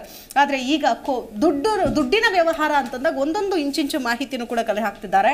ಬಟ್ ಇಲ್ಲಿ ದೊಡ್ಡ ದೊಡ್ಡ ನಾಯಕರ ಹೆಸರು ಕೇಳಿ ಬರ್ತಿದ್ದಂತೆ. ಅವರ ಮೇಲೆ ಪ್ರೂಫ್ ಇದ್ರೂ ಕೂಡ ಅರೆಸ್ಟ್ ಮಾಡೋದಕ್ಕೆ ಯಾಕೆ ಅಧಿಕಾರಿಗಳನ್ನು ಈಸಿಯಾಗಿ ಕರ್ಕೊಂಡು ಹೋಗುವಂತಹ ನಮ್ಮ ನಾಯಕರು, ಒಂದ್ ನಿಮಿಷ ಸರ್, ಒಂದ್ ಸೆಕೆಂಡ್, ಇವತ್ತು ಹೇಳಿದ್ದಾರೆ ಅವರಿಗೆ ಅವರಿಗೆ ಪೂರಕವಾದಂತಹ ದಾಖಲೆಗಳು ಇವತ್ತು ಹರೀಶ್ ಅವರ ಮನೆಯಲ್ಲಿ ಸಿಕ್ಕಿದೆ, ಹರೀಶ್ ಅವರ ಮನೆಯಲ್ಲಿ ಸಿಕ್ಕಿದೆ ಅಂತ ತನಿಖಾ ತಂಡದವರು ಹೇಳ್ತಾ ಇದ್ದಾರೆ. ಸೊ ಆ ನಿಟ್ಟಲ್ಲಿ ಎನ್ಕ್ವೈರಿ ಆಗ್ತಾ ಇದೆ. ಒಂದ್ ಸೆಕೆಂಡ್. ಆದ್ರೆ ಎನ್ಕ್ವೈರಿಯಲ್ಲಿ ಈಗಾಗಲೇ ಅಧಿಕಾರಿಗಳನ್ನ ಅರೆಸ್ಟ್ ಮಾಡಿದಷ್ಟು ಈಸಿಯಾಗಿ ಯಾಕೆ ಜನಪ್ರತಿನಿಧಿಗಳನ್ನ ಕರ್ಕೊಂಡು ಹೋಗಲ್ಲ, ಅರೆಸ್ಟ್ ಮಾಡಲ್ಲ? ಏನಾಗ್ತಿದೆ, ಏನು ಹೇಳ್ತೀರಿ? ಒಂದು ಈ ವಿಚಾರದಲ್ಲಿ ನೋಡಿದ್ರೆ ಸಿದ್ದರಾಮಯ್ಯ ಅಂತ ಹೇಳಿದ ತಕ್ಷಣ ಕ್ಲೀನ್ ಹ್ಯಾಂಡು, ಒಳ್ಳೆ ಮುಖ್ಯಮಂತ್ರಿ ಅಂತ ವಿಚಾರ ಜನಗಳ, ಕರ್ನಾಟಕದ ರಾಜ್ಯದ ಜನಗಳ ಮೈಂಡಲ್ಲಿ ಬರ್ತಾ ಇತ್ತು. ಅದೇ ಕಾಂಗ್ರೆಸ್ನವರು ಮುಖ್ಯಮಂತ್ರಿ ಸಿದ್ದರಾಮಯ್ಯ ಅವರು ಅಂದ ತಕ್ಷಣ ಗುರು ಬ್ರಹ್ಮ ಗುರು ವಿಷ್ಣು ಗುರುದೇವೋ ಮಹೇಶ್ವರ ಗುರು ಸಾಕ್ಷಾತ್ ಪರಬ್ರಹ್ಮ ತಸ್ಮೈ ಶ್ರೀ ಗುರುವೇ ನಮಃ ಅಂತ ಹೇಳಿ ಸಿದ್ದರಾಮಯ್ಯನವ್ರನ್ನ ನಂಬಿದ್ರು. ಇವತ್ತು ಅವ್ರ ಬುಡಕ್ಕೆ ಬಂದು ಅವರ ಮಿನಿಸ್ಟರ್ಗಳಿಗೆ ಇಡಿ ದಾಳಿ ಮಾಡಂಗಾಯ್ತು. ಅಂದ್ರೆ ಎಲ್ಲಾ ಲೆಕ್ಕಾಚಾರವಾಗಿ ನೋಡಿದ್ರೆ ಇದು ಯಾರ ಅಪ್ಪನ ಮನೆ ದುಡ್ಡು ಅಲ್ಲ, ನಮ್ಮ ಯುವಕರಿಗೋಸ್ಕರ, ಬೆಳವಣಿಗೆಗೋಸ್ಕರ, ಯಂಗ್ಸ್ಟರ್ಸ್ಗೆ ಜಾಬ್ ಕೊಡೋಕ್ಕೋಸ್ಕರ, ವಿದ್ಯೆ ಕೊಡೋಕ್ಕೋಸ್ಕರ ಉಪಯೋಗಿಸಿಲ್ಲ. ಇವ್ರ ಮನೆಗಳನ್ನು ತುಂಬಿಕೊಳ್ಕೊಳ್ಳೋಕ್ಕೋಸ್ಕರ ಇಲ್ಲಿಂದ ಹೈದರಾಬಾದ್ಗೆ ಟ್ರಾನ್ಸ್ಫರ್ ಮಾಡಿ ಅಲ್ಲಿಂದ ಆ ಬ್ಯಾಂಕ್ಗಳಿಗೆ ಇವರು ನಿಧಿ ಯೋಜನಾ ಅಂತ ಮಾಡಿದ್ರು. ಅದರಲ್ಲೂ ಕೂಡ ನಾವು ಬಂಬಳ ಹೊಡ್ಕೋತಾ ಇದ್ದೀವಿ. ಅದರಲ್ಲಿ ಹಗರಣ ಆಗಿದೆ. 1,17,00,000 ಮಹಿಳೆಯರಿಗೆ 2,000 ರೂಪಾಯಿ ಕೊಡ್ತೀನಿ ಅಂತ ಹೇಳಿ ಅದು ಒಂದು ದೊಡ್ಡ ಹಗರಣ ಆಗಿದೆ. ನಾವು ಬಂಬಳ ಹೊಡ್ಕೊಂಡ್ರೆ ಇವತ್ತು ಏನಾಗ್ತಾ ಇದೆ ಅಂದ್ರೆ ನಮ್ಮನ್ನ ಯಾರು ಕೇಳೋರ್ ಗತಿ ಇಲ್ಲ. ಜಿ ಕನ್ನಡ ಒಂದೇ ಅಲ್ಲ ನಮ್ಮನ್ನ ಕರೆದು ಕೇಳಬೇಕಾಗಿರೋದು, ಎಲ್ಲಾ ಮಾಧ್ಯಮದವರು ಕೂಡ ಈ ಕೆಲಸ ಮಾಡಬೇಕಾಗಿದೆ. ಯಾಕೆ ಅಂತ ಹೇಳಿದ್ರೆ ಇವತ್ತು ಯುವಕರ ಜೀವನ ಹೆಂಗೋ ನಡೆಸಬೇಕು ಅಂತ ಪೆಟ್ರೋಲ್ 100 ರೂಪಾಯಿ ಕಾಸಿರಲ್ಲ. ಇಂಥದ್ರಲ್ಲಿ ಕೋಟಿ ಕೋಟಿ ಹಣ ಹಗರಣ ಆಗ್ತಾ ಇದ್ರು ಕೂಡ ಇವತ್ತು ಇಡಿ SITಗೆ ಕೆಲಸ ಮಾಡಕ್ ಕೊಡ್ತಾ ಇಲ್ಲ ಅಂತ ಪ್ರತಿಯೊಬ್ಬ ಪೊಲೀಸ್ ಅಧಿಕಾರಿ ಆದ ತಕ್ಷಣ ಅವನಿಗೆ ಆಸೆ ಇರುತ್ತೆ, ನಾನು ಪ್ರಾಮಾಣಿಕವಾಗಿ ಕೆಲಸ ಮಾಡಬೇಕು ಅಂತ ಪ್ರಮಾಣ ಮಾಡಿ ಬಂದಿರ್ತಾರೆ. ಆದ್ರೆ ಇದೇ ಆಫೀಸರ್ಗಳನ್ನ ತಗೊಂಡು, ಇದೇ IAS ಆಫೀಸರ್ಗಳನ್ನ ತಗೊಂಡು ಇವರು ಹೆಂಗ್ ಬೇಕು ಹಂಗ ಉಪಯೋಗಿಸ್ಕೊಂಡು ಮಾಡುವಂತ ಕೆಲಸ ಮಾತಾಡ್ತೀನಿ. ಪ್ರಶಾಂತಿ ಅವರು ಜಾಯ್ನ್ ಆಗ್ತಾ ಇದ್ದಾರೆ, JDS ಪಕ್ಷದ ವಕ್ತಾರೆ. ನಮಸ್ಕಾರ ಮೇಡಮ್, ಕಾರ್ಯಕ್ರಮಕ್ಕೆ ಸ್ವಾಗತ. ಕ್ಷಮೆ ಇರಲಿ, ಲೇಟ್ ಆಗಿ ವೆಲ್ಕಮ್ ಮಾಡ್ತಾ ಇದ್ದೀವಿ. ಓಕೆ, ಮೊದಲನೇದಾಗಿ ಏನ್ ಹೇಳ್ತೀರಿ? ಒಂದು, ನಾವು ಭ್ರಷ್ಟಾಚಾರ ಅನ್ನುವಂತಹ ವಿಚಾರವನ್ನ ಬಹಳ ದೊಡ್ಡ ಮಟ್ಟದಲ್ಲಿ ಕಾಂಗ್ರೆಸ್ ಹೇಳ್ಕೊಂಡು ಬಂದಾಗ ಓಕೆ, ಅಟ್ಲೀಸ್ಟ್ ಕಾಂಗ್ರೆಸ್ ನಾಯಕರು ಪಾರದರ್ಶಕತೆಯಿಂದ ಇರ್ತಾರೆ. ಇರೋ ಬರೋ ದುಡ್ಡೆಲ್ಲ ಇಲ್ಲಿ ಏನೋ ಗ್ಯಾರಂಟಿ ಯೋಜನೆಗಳಿಗೆ ತೊಡಗಿಸ್ಕೊಳ್ತಾ ಇದ್ದಾರೆ, ಭ್ರಷ್ಟಾಚಾರ ಮಾಡೋದಕ್ಕೆ ಬೇರೆ ದಾರಿ ಇಲ್ಲ ಅನ್ನುವಂಥ ನಿಟ್ಟಿನಲ್ಲೇ ಅವರು ಕೂಡ ಮಾತಾಡಿದ್ದು, ನಾವು ಕೂಡ ಕೇಳಿಸ್ಕೊಂಡಿದ್ದು. ಬಟ್ ಕೋಟಿ ಅವ್ಯವಹಾರ ನಡೀತಾ ಇದೆ. ಇದನ್ನು ಕೇಳೋರು ಯಾರು ಅನ್ನೋ ಪ್ರಶ್ನೆ ಏನ್ ಹೇಳ್ತೀರಿ? ಮೇಡಮ್, ಮೊದಲನೇದಾಗಿ ನಾನು ಎಲ್ಲಾ ಮಾಧ್ಯಮದವ್ರಿಗೂ, ಯಾವ್ಯಾವ ಚಾನೆಲ್ಸ್ ಇದೆಯೋ ಎಲ್ಲರಿಗೂ ಧನ್ಯವಾದ ತಿಳಿಸ್ತೀನಿ. ಕಾರಣ ಏನು ಅಂತ ಹೇಳಿದ್ರೆ, ಇಂಥ ಒಂದು ದೊಡ್ಡ ಮಟ್ಟದಲ್ಲಿ ಯಾವ ಹಗರಣ ಬಿಕಾಸ್ ಮಾಧ್ಯಮನೇ ದಿ ಚೇಂಜ್ ಇನ್ ಫ್ಯೂಚರ್. ಆ ಫ್ಯೂಚರ್ ಚೇಂಜ್ ಆಗೋಕ್ಕಾಗ್ಲಿ, ಇಲ್ಲ ಏನಾದ್ರೂ ಒಂದು ಒಳ್ಳೆ ಡೆವಲಪ್ಮೆಂಟ್ ಆಗೋಕ್ಕಾಗ್ಲಿ ಮಾಧ್ಯಮ plays a very important role. So ಹಾಗಾಗಿ ಈಗ ಮಾಧ್ಯಮಗಳು ಯಾವ ರೀತಿ ಪ್ರಸಾರ ಮಾಡ್ತಾ ಇದೆ ಈ ಒಂದು ಹಗರಣನ ನಾನು ಈ ಗಮನದಲ್ಲಿ ಇಟ್ಕೊಂಡು ನಾ ಹೇಳ್ತಾ ಇರೋದು. ಇವತ್ತಿಗೆ ಮಾಧ್ಯಮ ಇರ್ಲಿಲ್ಲ ಅಂದ್ರೆ SIT ತನಿಖೆದಲ್ಲಿ ಎಲ್ಲ ಮುಗಿಸಿ ಎಲ್ಲ ಮುಚ್ಚಿಬಿಡ್ತಾ ಇದ್ರು ಕೇಸ್ಗಳನ್ನ. ಇವತ್ತಿಗೆ ನೀವು ಮಾಧ್ಯಮದವರು ಪುನಃ ಈ ಪದ್ಮನಾಭ ಅವರಾಗಿರ್ಲಿ, ಇಲ್ಲ ನಾಗೇಂದ್ರ ಅವರಾಗಿರ್ಲಿ, ಇಲ್ಲ ದದ್ದಲ್ ಅವರಾಗಿರ್ಲಿ, ನೋಡಿ ದದ್ದಲ್ಲು ಮತ್ತೆ ನಾಗೇಂದ್ರ ಅವ್ರನ್ನ ಮೊದಲಿಗೆ ಆಕ್ಚುಲಿ ವಿಚಾರಣೆಗೆ ಕುಳಿಸ್ಬೇಕಾಗಿತ್ತು. ಅವರು ಫಸ್ಟ್ ಇನ್ವೆಸ್ಟಿಗೇಟ್ ಅವ್ರನ್ನ ಮಾಡ್ಬೇಕಾಗಿತ್ತು. ಆದ್ರೆ ಅವರ ಕೆಳದಲ್ಲಿರುವ ಯಾವ PA ಆಗಿರ್ಬೋದು, ಸಚಿನ್ ಅವರ ಆಪ್ತರಾಗಿರ್ಬೋದು, ಮತ್ತೆ ಇಂಥವ್ರನ್ನ ನೀವು ವಿಚಾರಣೆಗೆ ಒಳಪಡಿಸಿದ್ರಿ. ಆದ್ರೆ ಮೇನ್ ಯಾರು ಈ ಎಲ್ಲ ಕಾರಣಕ್ಕೆ ಈ ಹಗರಣಕ್ಕೆ ಕಾರ್ಯಕರ್ತರು ಅವ್ರನ್ನ ನೀವು ಬಂಧಿಸ್ಲೂ ಇಲ್ಲ, ವಿಚಾರಣೆಗೆ ಒಳಪಡಿಸ್ಲೂ ಇಲ್ಲ. ಆಮೇಲೆ CBI ತನಿಖೆ ಮಾಡಿ ಅಂತ ಯೂನಿಯನ್ ಬ್ಯಾಂಕ್ ಅವರು ಒಂದು ಕಂಪ್ಲೇಂಟ್ ಕೊಡ್ತಾರೆ. ಆದ್ರೂ ಸಹ ಸಿದ್ದರಾಮಯ್ಯ ಅವರು ಯಾವುದೇ ಒಂದು ಹಗರಣ ನಡೆದಿಲ್ಲ, ಯಾಕೆ ಬೇಕು CBI ತನಿಖೆ ಅನ್ನೋಷ್ಟ್ರಿಗೆ ಬರ್ದಿದ್ದಾರೆ. 10 ಕೋಟಿಗಿಂತ ಮೇಲೆ ಏನಾದ್ರೂ ಹಗರಣಗಳು ವ್ಯವಹಾರಗಳು ನಡೆದ್ರೆ, ಏನೋ ಅಕ್ರಮಗಳು ನಡೆದ್ರೆ ಯೂನಿಯನ್ ಬ್ಯಾಂಕ್ ಎಲ್ಲ ರೈಟ್ಸ್ ಇದೆ. ಅದು CBI ತನಿಖೆಗೆ ಕೊಡಿ, ಇಲ್ಲ ಕಂಪ್ಲೇಂಟ್ ಕೊಡೋದಕ್ಕೆ, CBIಗೆ ಕಂಪ್ಲೇಂಟ್ ಕೊಡೋದಕ್ಕೆ ಯೂನಿಯನ್ ಬ್ಯಾಂಕ್ಗೆ ಹಕ್ಕಿದೆ. ಆದ್ರೂ ಸಹ ಇವರು SITನೇ ಮಾಡ್ಲಿ, ನಮ್ CIDನೇ ಮಾಡ್ಲಿ ಅಂತ ಕೂತ್ಕೊಂಡಿದ್ದಾರೆ. ರಾಜ್ಯ ತನಿಖೆ, ರಾಜ್ಯದಲ್ಲಿ ಯಾವ ಮಟ್ಟಿಗೆ SIT ತನಿಖೆ ನಡೆಸ್ತಾ ಇದೆ ಅಂತ ನಾವು ನೋಡಿದೀವಿ. ಇದು ಜೊತೆಲೆ ಇವಾಗ ನೀವು ಪ್ರಜ್ವಲ್ ನೋಡಿ, ಇಲ್ಲಿ ಪ್ರಜ್ವಲ್ ಮತ್ತು ಸೂರಜ್ ರೇವಣ್ಣ ಅವರ ಒಂದು ಈ ವಿಚಾರಣೆಗೆ SIT ತನಿಖೆ ಬೇಗ ಮಾಡ್ಬೇಕು. ಯಾಕಂತ ಹೇಳಿದ್ರೆ ಇವರು ಪ್ರಭಾವಿಗಳು, ರೇವಣ್ಣ ಅವರು ಹೋಗ್ತಾರೆ ಇದಕ್ಕೆ ಅಬ್ಜೆಕ್ಷನ್, ಜಾಮೀನ್ ಅಪ್ಲಿಕೇಶನ್ ಫೈಲ್ ಮಾಡೋದಕ್ಕೆ. ಇಲ್ಲ ಪ್ರಭಾವಿಗಳು ಕೂಡಲೇ ಅವ್ರನ್ನ ಬಂಧಿಸ್ಬೇಕು ಅಂತ ಹೇಳ್ತಾರೆ. ಯಾಕಂದ್ರೆ ಸಾಕ್ಷಿ ನಾಶ ಮಾಡ್ತಾರೆ ಅಂತ ಹೇಳಿ. ಅದೇ ರೀತಿ ಸಿದ್ದರಾಮಯ್ಯನವರು ನಾಗೇಂದ್ರ ಅವರನ್ನ ಮತ್ತೆ ದದ್ದಲ್ ಅವ್ರನ್ನ ಯಾಕೆ ಕುಮಾರಸ್ವಾಮಿ ಅವ್ರಿಗೆ ಹೇಳಿ ಮೇಡಮ್, ಕುಮಾರಸ್ವಾಮಿ ಅವ್ರಿಗೆ ಹೇಳಿ, ಪ್ರಜ್ವಲ್ ರೇವಣ್ಣರ್ದು ಮತ್ತೆ ಇವ್ರದ್ದು ಫಸ್ಟ್ ಶಿಫಾರಸ್ ಮಾಡಕ್ಕೆ ಹೇಳಿ CBI ಹಗರಣಕ್ಕೆ. ಅದೇ ರೀತಿನಲ್ಲಿ ಇದೇ ಕುಮಾರಸ್ವಾಮಿ ಅವರು ನಿಮ್ಮ ಪಕ್ಷದ ಒಬ್ಬ ಇವತ್ತಿನ ಮಂತ್ರಿ ಅವರು ಇದೇ ಬಳ್ಳಾರಿ ಮೈನಿಂಗ್ ಹಗರಣದಲ್ಲಿ ಅವ್ರ ಹೆಸರೇ ಕೇಳಿ ಬಂತಲ್ಲ, ಅವಾಗ ಯಾಕೆ CBI ಕೊಡ್ಲಿಲ್ವಾ? ಅವಾಗ ಯಾಕೆ CBI ಕೊಡ್ಲಿಲ್ಲ? ಮತ್ತೆ ಕುಮಾರಸ್ವಾಮಿ ಅವರೇ ಬಳ್ಳಾರಿ ವಿಷಯದಲ್ಲಿ 150 ಕೋಟಿ ರೂಪಾಯಿ ಹಗರಣದಲ್ಲಿ ಸಿಕ್ಕಾಕೊಂಡ್ಬಿಟ್ರಲ್ಲ ಅವರನ್ನೇ.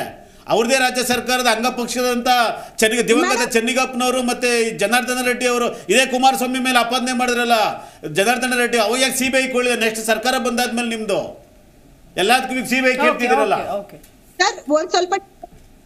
ಒಂದ್ ಸ್ವಲ್ಪ ಡಿಬೇಟ್ ಡೆಕೋರಮ್ ನ ಮೇಂಟೈನ್ ಮಾಡೋದು, ಡಿಸಿಪ್ಲಿನ್ ನ ದಯವಿಟ್ಟು ಕರೀರಿ. ಯಾಕಂತ ಹೇಳಿದ್ರೆ ನೀವು ಮಾತಾಡ್ಬೇಕಾದ್ರೆ ನಾ ಡಿಸ್ಟರ್ಬ್ ಮಾಡಿಲ್ಲ, ಹಾಗೆ ನಾನ್ ಮಾತಾಡ್ಬೇಕಾದ್ರೆ ನೀವು ಮಧ್ಯದಲ್ಲಿ ಬಾಯಿ ಹಾಕೋದು ತಪ್ಪಾಗುತ್ತೆ. ಜೊತೆಲಿ ಅದು ನಿಮ್ಮ ಒಂದು ಅಭ್ಯಾಸನೂ ತೋರಿಸುತ್ತೆ. ದಯಮಾಡಿ ನಾನು ಮಾತಾಡ್ಬೇಕಾದ್ರೆ ದಯವಿಟ್ಟು, ಆಮೇಲೆ ನಾನು ಜೂಮ್ ಕಾಲ್ ಅಲ್ಲಿ ಇದ್ದೀನಿ, ಕೇಳಿಸ್ಕೊಳ್ಳೋ ಒಂದ್ ತಾಳ್ಮೆ ನಿಮ್ಮಲ್ಲಿ. ಸೊ ಹಾಗಾಗಿ ಅದೇ ಆಮೇಲೆ ಇವಾಗ ರೇವಣ್ಣ ಅವ್ರ ಅಪ್ಲಿಕೇಶನ್ ಹಾಕ್ಬೇಕಾದ್ರೆ ಇಲ್ಲ ಕೂಡಲೇ ಪ್ರಭಾವಿಗಳು ಅಂತ ಹೇಳಿದ್ರಿ. ಇವಾಗ ಇವರು ಪ್ರಭಾವಿಗಳಲ್ವಾ? ಜೊತೆಯಲ್ಲಿ ಹಣಕಾಸು ಸಚಿವರಾದಂತಹ ಯಾರು ಸಿದ್ದರಾಮಯ್ಯ ಅವರೇನೆ 87 ಕೋಟಿ ಈ ಅಕ್ರಮ ಖಾತೆಗೆ ಹಾಕಿದ್ದಾರೆ. ಯಾವುದು ಉಪ ಖಾತೆ ತೆಗ್ದಿದ್ದಾರೆ, ಅದಕ್ಕೆ ಹಾಕಿದ್ದಾರೆ. ಕಾರಣ ಏನು ಅದೇ ಹೇಳ್ತೀರಾ ದಯವಿಟ್ಟು? ಯಾಕಂತ ಹೇಳಿದ್ರೆ ಅದು ರುಜುವಾತ್ ಕೂಡ ಆಗಿದೆ ಅವ್ರು ಹಾಕಿರೋದು. ಇದು ಯಾಕೆ ಹಾಕಿದ್ರು, ಯಾವಾಗ ಹಾಕಿದ್ರು, ಎಲ್ಲಿ ಹಾಕಿದ್ರು, ಇದನ್ನ ಪ್ರತಿಯೊಂದು ತನಿಖೆ ಮಾಡ್ಲೇಬೇಕು. ಮಾಡಿದ್ರೆ ಖಂಡಿತವಾಗಿಯೂ ಸಿದ್ದರಾಮಯ್ಯನವರ ಕೈವಾಡ ಕೂಡ ಇದರಲ್ಲಿ ಇದೆ ಅನ್ನೋದು ಕಾಣಿಸ್ತಾ ಇದೆ. ಮತ್ತು ಬಡವರ ಅಹಿಂದ ಒಂದು ನಾಯಕ ಅಂತ ಹೇಳ್ಕೊಳ್ಳೋ ಅಂತ ಸಿದ್ದರಾಮಯ್ಯನವರಿಗೆ ನಿಜಕ್ಕೂ ನಾಚಿಕೆ ಆಗ್ಬೇಕು. ನೀವು ಯಾರ ಮಾತಾಡ್ತೀನಿ ಮೇಡಮ್, ನಿಮ್ ಜೊತೆಗೆ ಮತ್ತೆ ಮಾತಾಡ್ತೀನಿ, ಲೈನಲ್ಲಿ ಇರಿ ಸರ್. ಈಗಾಗಲೇ 3 ಜನ ಸಚಿವರು ಇದರಲ್ಲಿ ಇನ್ವಾಲ್ವ್ ಆಗಿದ್ದಾರೆ ಅನ್ನುವಂಥ ಆರೋಪ ಕೇಳಿ ಬಂದಿದೆ. ಬಟ್ ಆದರೆ ಈಗ ಈವರೆಗೂ ಅಂದರೆ ED ಎಂಟ್ರಿ ಆಗಿದೆ, ದಾಳಿ ಮಾಡಿದೆ ಅಂದರೆ ಸುಮ್ಮನೆ ಹೋಗಿ ದಾಳಿ ಮಾಡೋದಕ್ಕಾಗೋದಿಲ್ಲ. ಯಾರು ನಿಮ್ಮ ಮನೇಲಾಗಿರ್ಬೋದು, ನಮ್ಮ ಮನೇಲಾಗಿರ್ಬೋದು ಬಂದು ದಾಳಿ ಮಾಡಲ್ಲ ED ಅವರು, ಏನೋ ದ್ವೇಷ ಇದೆ ಅನ್ನೋ ಕಾರಣ. ಬಟ್ ಈ ಸಂದರ್ಭದಲ್ಲಿ ದಾಳಿ ಆಗಿದೆ ಅಂತಂದರೆ ಕೇಸ್ ಸ್ವಲ್ಪ ಸೀರಿಯಸ್ ಆಗಿದೆ ಅಂತಲೇ ಅರ್ಥ ಅಲ್ವಾ? ಏನು ಹೇಳ್ತೀರಿ ಮೇಡಮ್? ಕರ್ನಾಟಕದ ರಾಜ್ಯದ ಮತ್ತು ದೇಶದ ಇತಿಹಾಸ ನೋಡಿದಾಗ BJP ಸರ್ಕಾರಗಳು ಬಂದ ನಂತರ ED ಕಾಂಗ್ರೆಸ್ ಮತ್ತು ಕಾಂಗ್ರೆಸ್ಸಿನ ಸಹಪಾಠಿಗಳ ಕ್ಷೇತ್ರದಲ್ಲಿ ಮತ್ತು ಆ ರಾಜ್ಯಗಳಲ್ಲಿ ED ದಾಳಿ ಮಾಡಿರ್ತಕ್ಕಂಥ ಒಂದು ಸಬ್ಜೆಕ್ಟ್ ತಗೊಳ್ರಿ. ಮತ್ತು ಇಡೀ ದೇಶದಲ್ಲಿ BJP ಆಡಳಿತ ಮಾಡ್ತಿರ್ತಕ್ಕಂಥ ಮುಖ್ಯಮಂತ್ರಿಗಳು ಮತ್ತು ಆಡಳಿತ ಆಡಳಿತ ಮಾಡ್ತಿರ್ತಕ್ಕಂಥ ಆ ಸರ್ಕಾರಗಳು ತಳ್ಳಿ ನೀವು ಕಂಪ್ಯಾರಿಸನ್ ಮಾಡಿದರೆ 90% BJP ಏತರ ಸರ್ಕಾರಗಳ ಎಲ್ಲೆಲ್ಲಿ ಆಳ್ವಿಕೆ ಇದೆ ಅಲ್ಲೇ ED ರೈಡ್ ಮಾಡಿರೋದು, CBI ರೈಡ್ ಮಾಡಿರೋದು. ಅದಕ್ಕೆ ತಾಜಾ ಉದಾಹರಣೆ ಏನಂದರೆ ಪಾಪ ಕೇಜ್ರಿವಾಲ್ ಅವರನ್ನು ಇಲ್ಲದೇ ಇರ್ತಕ್ಕಂಥದ್ದು ಕೇವಲ ಚುನಾವಣೆ ತಂತ್ರಗಾರಿಕೆ ಮತ್ತು ಚುನಾವಣೆ ಗೆಲ್ಲೋ ಸ್ಟ್ರಾಟಜಿನೇ 3 ಜನ ಮಂತ್ರಿಗಳು ಅಂತ. ಯಾಕಂದ್ರೆ ಇತ್ತೀಚೆಗೆ ಡಿಬಿಗಳು ನಾನು ಒಂದು 2-3 ಡಿಬೇಟ್ಗಳು ನೋಡ್ತಾ ಇದ್ದೀನಿ. ಫೈನಾನ್ಸ್ ಮಿನಿಸ್ಟ್ರು ಸಿದ್ದರಾಮಯ್ಯನವರು ಇದ್ದಾರೆ ಇನ್ಚಾರ್ಜು. ಅವ್ರೇನು ಮಾಡ್ಬೋದು, ಒಂದು ಇಲಾಖೆ ಇಷ್ಟು ಹಣ ಅಂತ ಕೇಳುತ್ತೆ ನಮ್ಗೆ ಅಭಿವೃದ್ಧಿಗೆ, ನಮ್ಮ ಡೆವಲಪ್ಮೆಂಟ್ ಕಾರ್ಪೊರೇಷನ್ಗೆ ಅಥವಾ ಆಗ್ಬೋದು ಬೇರೆದಿಲ್ಲ. ಆ ಹಣಕಾಸು ಹೊಂದಿರ್ತಕ್ಕಂಥ ಇಲಾಖೆ ಏನು ಮಾಡ್ಬೋದು ಗೊತ್ತಾ? ಸಾಂಕ್ಷನ್ ಮಾಡ್ಬೋದು. ಇದಕ್ಕೆ ಯಾಕೆ 3 ಜನ ಯಾಕೆ ಎಳಿತಿದಾರೋ ಗೊತ್ತಾಗ್ತಿಲ್ಲ. ಅದರಲ್ಲೂ ಸಿದ್ದರಾಮಯ್ಯನವ್ರನ್ನ BJPನವರು ಬೇರೆ ಇನ್ನು ವಿರೋಧ ಪಕ್ಷಗಳು ಅದು ಯಾಕೆ ಸಿದ್ದರಾಮಯ್ಯನವ್ರು ಎಳಿತಿದ್ದಾರೆ ಅಂದರೆ ಅವರು ರಾಜಕೀಯ ಒಬ್ಬ ಪ್ರಾಮಾಣಿಕ ನಿಷ್ಕಳಂಕ ರಾಜಕಾರಣಿ ಆಗಿರೋದೇ BJPನವರು ಸಹಿಸ್ಕೊಳ್ಳೋಕೆ ಆಗ್ತಾ ಇಲ್ಲ. ಸುಮ್ಮನೆ ಎಳಿತಿದ್ದಾರೆ ಅವ್ರ ವಿಷಯಕ್ಕೆ. ಒಬ್ಬ ಫೈನಾನ್ಸ್ ಮಿನಿಸ್ಟ್ರು ಅಲ್ಲಲ್ಲ ಅಲ್ಲ ಆತರ ಇದ್ರೆ ತನಿಖೆ ಮಾಡ್ಲಿ ಬಿಡಿ. ಮೇಡಮ್, ನಿಮ್ಮ ವಿಶ್ವನಾಥ್ ಅವರೇ ನಿಮ್ಮ MLC, ನಿಮ್ಮ ಪಕ್ಷದ ಅಲ್ಲ ನಿಮ್ಮ ಪಕ್ಷದ MLC ವಿಶ್ವನಾಥ್ ಅವರೇ ಬದಲಿ ನಿವೇಶನ ತಗೊಂಡಿದ್ದಾರೆ. ಅದು ಒಂದು ಅಗಡೆ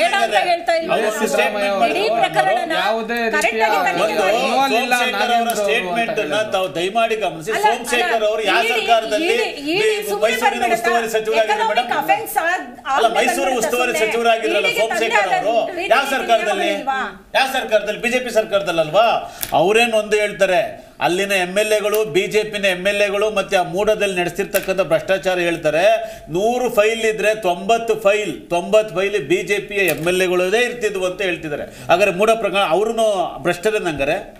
ಯಾಕಂದ್ರೆ ಸಿದ್ದರಾಮಯ್ಯ ಸುಮ್ಸಿಂಗ್ ಅವ್ರ ಹೆಸರು ಹೇಳ್ತಿದ್ದಾರೆ. ಇವರೇ ಮೇಡಮ್, ಈಗ 3 ಎಕರೆ 16 ಗುಂಟೆ ಕಳ್ಕೊಂಡಿರ್ತಕ್ಕಂಥವ್ರಿಗೆ 3 ಎಕರೆ 16 ಗುಂಟೆ ಕಳ್ಕೊಂಡಿರೋದಕ್ಕೆ 3 ಲಕ್ಷ ಅಲ್ಲಲ್ಲ ಈಗ ಮೇಡಮ್ ನಾನು ಒಂದು ನಿಮಿಷ ಮೇಡಮ್, ಈಗ 3 ಎಕರೆ ಅಲ್ಲಲ್ಲ 3 ಎಕರೆ ಒಂದು ನಿಮಿಷ ಮೇಡಮ್. ಹಾಗಾದ್ರೆ ಇದೇ ಬಿಜೆಪಿ ಪಕ್ಷದ MLC ಆಗಿರ್ತಕ್ಕಂಥ ವಿಶ್ವನಾಥ್ ಅವರಿಗೆ ಎಲ್ಲ ಕೊಟ್ಟಿತ್ತಪ್ಪ, ತಗೊಬೇಕಾಗಿತ್ತು, ಮನೆ ಕಟ್ಟಬೇಕಾಗಿತ್ತು. ಅವ್ರಿಗೆ ಯಾಕೆ ಹಸನ್ ಜಾಗನೇ ಬೇಕಾಗಿತ್ತು ಹಂಗಾರೆ? ಅವ್ರಿಗೆ ಯಾಕೆ ಹಸನ್ ಜಾಗನೇ ಬೇಕಾಗಿತ್ತು? 3 ಎಕರೆ 12 ಗುಂಟೆ ಅಂದ್ರೆ ನೀವು ಸರಾಸರಿಗೆ ಅಲ್ಲಲ್ಲ 100 ಕೇಳಿ ಅವ್ರು ಕೊಟ್ಟಿರ್ತಕ್ಕಂಥದ್ದು 38,000 ಚದರ, ಅವ್ರು ಕಳ್ಕೊಂಡಿರ್ತಕ್ಕಂಥದ್ದು 1,37,000 ಚದರ ಅಡಿ ಜಮೀನು ಕಳ್ಕೊಂಡಿರೋದು ಸಿದ್ದರಾಮಯ್ಯನವ್ರ ಧರ್ಮಪತ್ನಿ ಅವರು. ದಯಮಾಡಿ ಎಲ್ಲಾದ್ರೂ ಸಿದ್ದರಾಮಯ್ಯನವ್ರಿಗೆ ಯಾಕೆ ಹೇಳ್ತಿದ್ರು ನಂಗೆ ಅರ್ಥ ಆಗ್ತಾ ಇಲ್ಲ. ಈಗ ನಿಜಕ್ಕೂ ಕಳ್ಕೊಂಡಿರೋರ್ ಬಗ್ಗೆ ಯಾರು ಮಾತನಾಡೋದು? ಅದಾದ್ರ ಬಗ್ಗೆ ಓಕೆ, ನಿಮ್ಮ ಅವಧಿಯಲ್ಲಿ ಆದಂತಹದ್ದು ಇದು ಅಂತ ಹೇಳಿ. ಬಟ್ ಈಗ ನೀವು ಸಿದ್ದರಾಮಯ್ಯನವರು ತಲೆದಂಡ ಅಂತ ಹೇಳ್ತಾ ಇದ್ದೀರಾ ಹೊರತು ಅದಕ್ಕೆ ನಿಜವಾದ ಸೂಕ್ತವಾದಂತಹ ಕಾರಣವನ್ನ ಜನರ ಮುಂದೆ ಇಡಬೇಕಾಗುತ್ತೆ. ಮೀರಾ ರಾಘವೇಂದ್ರ, ಖಂಡಿತವಾಗ್ಲೂ ಇದೇ ನಾವು ಹೇಳ್ತಾ ಇರೋದು CBI ತನಿಖೆ ಕೊಡಿ ಅಂತ ಹೇಳಿ. ಇವ್ರು ಎಲ್ಲದಕ್ಕೂ SIT ತನಿಖೆ ಮಾಡಿ, ಯಾಕಂದ್ರೆ ಇವ್ರು ಉಳಿಸ್ಕೋಬೇಕಲ್ಲ. ನಾವ್ ಹೇಳ್ತಾ ಇರೋದು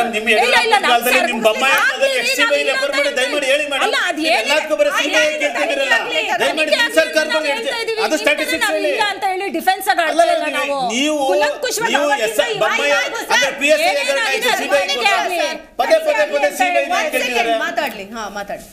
ಅಲ್ಲ, ತನಿಖೆ ಆಗ್ಲಿ ಅಂತಾನೆ ನಾವು ಹೇಳ್ತಾ ಇರೋದು.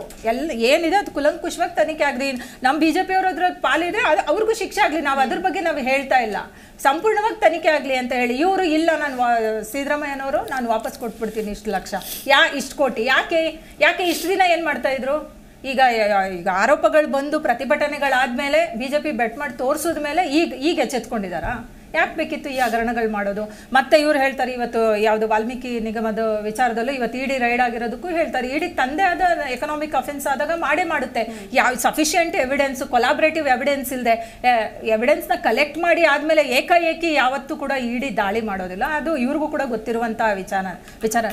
ಪದ್ಮನಾಭನ್ ಅವರ ಏನು ರಿಮ್ಯಾಂಡ್ ಅರ್ಜಿಯಲ್ಲಿ 25 ಲಕ್ಷ ಹರೀಶ್ ಅವರಿಗೇನು ಸಂದಾಯ ಆಗಿದೆ ಅಂತ ಅವ್ರು ಕೊಟ್ಟಿರ್ತಕ್ಕಂಥ ಎವಿಡೆನ್ಸ್ ಆಧಾರದ ಮೇಲೆ ಇವತ್ತು ಅವ್ರನ್ನ ಬಂಧನ ಆಗಿರ್ತಕ್ಕಂಥದ್ದು ಬಿಟ್ರೆ, ಕೇಂದ್ರ ಸರ್ಕಾರ ಬಂದು ಹೇಳಿ ಏನು ಯಾವ ಸಚಿವರಾಗ್ಲಿ ಯಾವ ಮಂತ್ರಿ ಆಗ್ಲಿ CM ಆಗ್ಲಿ ನೇರವಾಗಿ ಎಲ್ಲೂ ಭಾಗಿಯಾಗಿರೋದಿಲ್ಲ. ಎಲ್ಲರೂ ಕೂಡ ತಮ್ಮ PAಗಳನ್ನು ಇಟ್ಕೊಂಡು ಇನ್ನೊಬ್ರನ್ನ ಇಟ್ಕೊಂಡು ಶಾಸಕರ ಮುಖಾಂತರನೇ ಹಗರಣಗಳನ್ನ ಮಾಡುವಂಥದ್ದು. ಯಾಕಂದ್ರೆ ತಮ್ಮ ಹೆಸರು ಬರಬಾರ್ದು ಅನ್ನೋ ಕಾರಣಕ್ಕೆ. ಯಾಕೆ ಸಫಿಷಿಯೆಂಟ್ ಸಾಕ್ಷಿ ಯಾಕಿಲ್ಲ? ಡೆತ್ ನೋಟ್ ಅಲ್ಲಿ ಸಚಿವರ ಬಗ್ಗೆ ಉಲ್ಲೇಖ ಆಗಿದೆ, ಅವ್ರ ಪಾತ್ರದ ಬಗ್ಗೆ ಉಲ್ಲೇಖ ಆಗಿದೆ.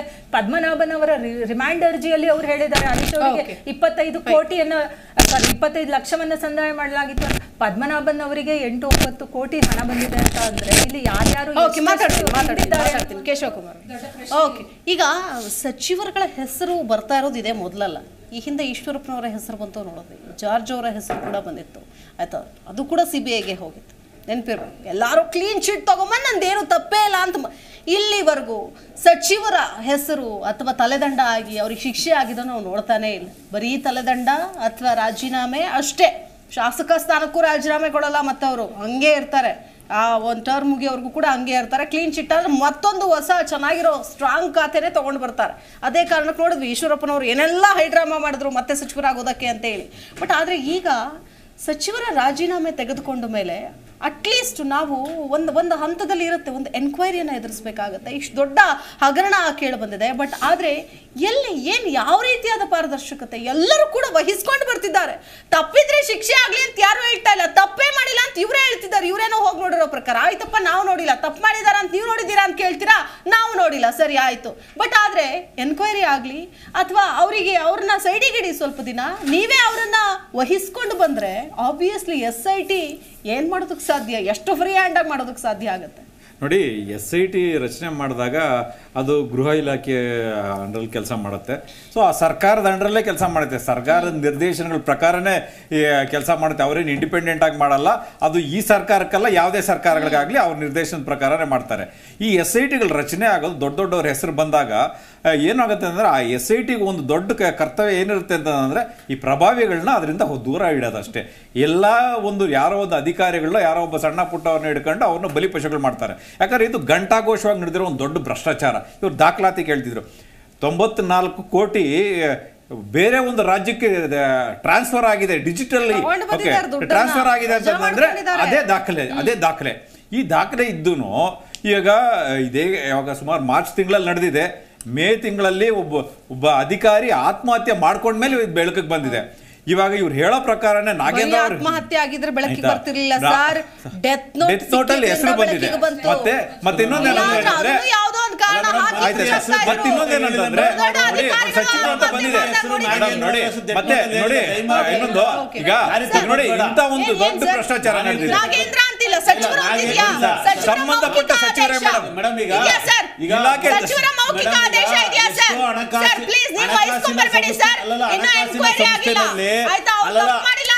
ಸಂಸ್ಥೆಯಲ್ಲಿ ಹೇಳ್ತಿರೋದು ಕ್ಲೀನ್ ಚೀಟ್ ನಾನು ಕೊಡ್ತಾ ಇಲ್ಲ. ದಯಮಾಡಿ ಸಚಿವರ ನಾಗೇಂದ್ರ ಅವ್ರ ಹೆಸರು ಇಲ್ಲ ಅಷ್ಟೇ ಉಲ್ಲೇಖ ಹೇಳ್ತೀನಿ ನಾನು. ಈಗ ನೋಡಿ, ಒಂದು ಇಲಾಖೆಯಿಂದ 94 ಕೋಟಿ ಬೇರೆ ಒಂದು ರಾಜ್ಯಕ್ಕೆ ಹೋಗುತ್ತೆ ಅಂತಂದ್ರೆ ಈ ನಾಗೇಂದ್ರ ಅವ್ರಿಗೆ ಮಾಹಿತಿ ಇರಲಿಲ್ಲ ಅನ್ನೋದೇ ಸತ್ಯ. ಆದ್ರೆ ಅವ್ರ ಇಲಾಖೆಯಲ್ಲಿ ಇಷ್ಟು ದೊಡ್ಡ ಮೊತ್ತ ಹೋಗಿದೆ ಅಂತಂದ್ರೆ ಅವ್ರಿಗೆ ಗೊತ್ತಿಲ್ಲ ಅಂತಂದ್ರೆ ಅವ್ರ ಮಂತ್ರಿ ಆಗಿರ್ಲಿಕ್ಕೆ ನಾಲಾಯಕ್. ಆಯ್ತಾ? ಇದೇ ರೀತಿ ಈಗ ಮುಖ್ಯಮಂತ್ರಿಗಳೇ ತಗೋಣ. ಮುಖ್ಯಮಂತ್ರಿಗಳು ಫೈನಾನ್ಸ್ ಡಿಪಾರ್ಟ್ಮೆಂಟ್, ಫೈನಾನ್ಸ್ ಡಿಪಾರ್ಟ್ಮೆಂಟ್ ಇಂದ ಹೋಗಿರೋ ಕೋಟಿಗಟ್ಟಲೆ ಹಣ ಇಂಥ ಒಂದು ಬೇರೆ ರಾಜ್ಯಕ್ಕೆ ಹೋಗಿದೆ, ಅದು ಅವ್ಯವಹಾರ ಆಗಿದೆ, ದುರುಪಯೋಗ ಆಗಿದೆ ಅಂತೇಳಿ ಸಿದ್ದರಾಮಯ್ಯನವ್ರು ಗೊತ್ತಿರ್ಲಿಲ್ಲ ಅಂತಂದ್ರೆ ಅವರು CM ಪೋಸ್ಟ್ ಅಲ್ಲಿ ಇರ್ಲಿಕ್ಕೆ ನಾಲಾಯಕ್. ಸರ್ ಏನು ಮಾತಾಡ್ತೀರಾ ಸರ್? ಫೈನಾನ್ಸ್ ಡಿಪಾರ್ಟ್ಮೆಂಟ್ ಇಲಾಖೆ ಡೈವರ್ಟ್ ಮಾಡುತ್ತೆ. ಫೈನಾನ್ಸ್ ಡಿಪಾರ್ಟ್ಮೆಂಟ್ ಎಲ್ಲ ಇಲಾಖೆಗೆ ಹಂಚ್ತದ. ಅದು ಯಾವ ಇಲಾಖೆ ಉಸ್ತುವಾರಿ ವಹಿಸ್ತದ ಹಂಗಾರೆ? ನಾನು ನಿಗಮದಲ್ಲಿ ಕೆಲಸ ಮಾಡಿದ್ದೀನಿ. ನೀವು ಯಾವುದೇ ಒಂದು ಇಲಾಖೆ ಕೊಡ್ತಾರಪ್ಪ, ಇಲಾಖೆ ಕೊಡ್ತಾರೆ, ಕೃಷಿಗೆ ಕೊಡ್ತಾರೆ, ಅದನ್ನ ಕೇಳ್ತಾರೆ ಅಲ್ವಾ? ನೀವು ದಯಮಾಡಿ CM ಎಲ್ಲದಕ್ಕೂ ಬರೀ ಅವ್ರನ್ನೇ ಫೈನಾನ್ಸ್ ಮಿನಿಸ್ಟರ್ ಅಲ್ವಾ ಸರ್? ದಯಮಾಡಿ ತಿಳ್ಕೊಳ್ಳಿ ಸರ್, ಫೈನಾನ್ಸ್ ಮಿನಿಸ್ಟರ್ ಏನ್ ಮಾಡ್ತಾರೆ ಅಂದ್ರೆ ಇಲಾಖೆಗಳನ್ನ ಹಂಚಿಕೆ ಮಾಡ್ತಾರೆ ಅನುದಾನವನ್ನ. ಇಲಾಖೆಗಳು ನೋಡ್ಕೊಳ್ತಾರೆ. ಇಲಾಖೆಗಳು ಏನ್ ಖರ್ಚು ಮಾಡೋ ಲೆಕ್ಕ ಕೇಳಲ್ವಾ ಸರ್? ಕೇಳ್ತಾರೆ. ಆಮೇಲೆ ಯಾವಾಗ ಕೇಳ್ತಾರೆ ಅಂದ್ರೆ ಹಣಕಾಸಿನ ಹಣವನ್ನ ಯಾವ್ದಕ್ಕೆ ಎಷ್ಟು ಖರ್ಚು ಮಾಡ್ತಾರೆ ಕೇಳ್ತಾರೆ. ನೋಡಿ ಮೇಡಮ್, ನೇರವಾಗಿ ಸಿದ್ದರಾಮಯ್ಯ ಫೈನಾನ್ಷಿಯಲ್ ಇಯರ್ ಎಂಡ್ ಆಗೋದಕ್ಕಿಂತ ಮುಂಚೆ ನಡೆದಿರೋ ಹಗರಣ ಇದು. ಮಾರ್ಚ್ 31 ಫೈನಾನ್ಷಿಯಲ್ ಇಯರ್ ಎಂಡ್ ಆಗಿರುತ್ತೆ, ಆಡಿಟ್ ಆಗಿರುತ್ತದೆ. ಇದೆಲ್ಲ ಉಲ್ಲೇಖ ಆಗಿರ್ಬೇಕಲ್ಲ ಅಲ್ಲಿ. ಅವಾಗ ಕಾಂಗ್ರೆಸ್ ಇಲ್ಲ, ಎಲ್ಲೂ ಆಗಿಲ್ಲ. ಅದು ಸೂಸೈಡ್ ಆಗಿರ್ಲಿಲ್ವಲ್ಲ, ಸೂಸೈಡ್ ಆಗಿರ್ಲಿಲ್ಲ ಅದು.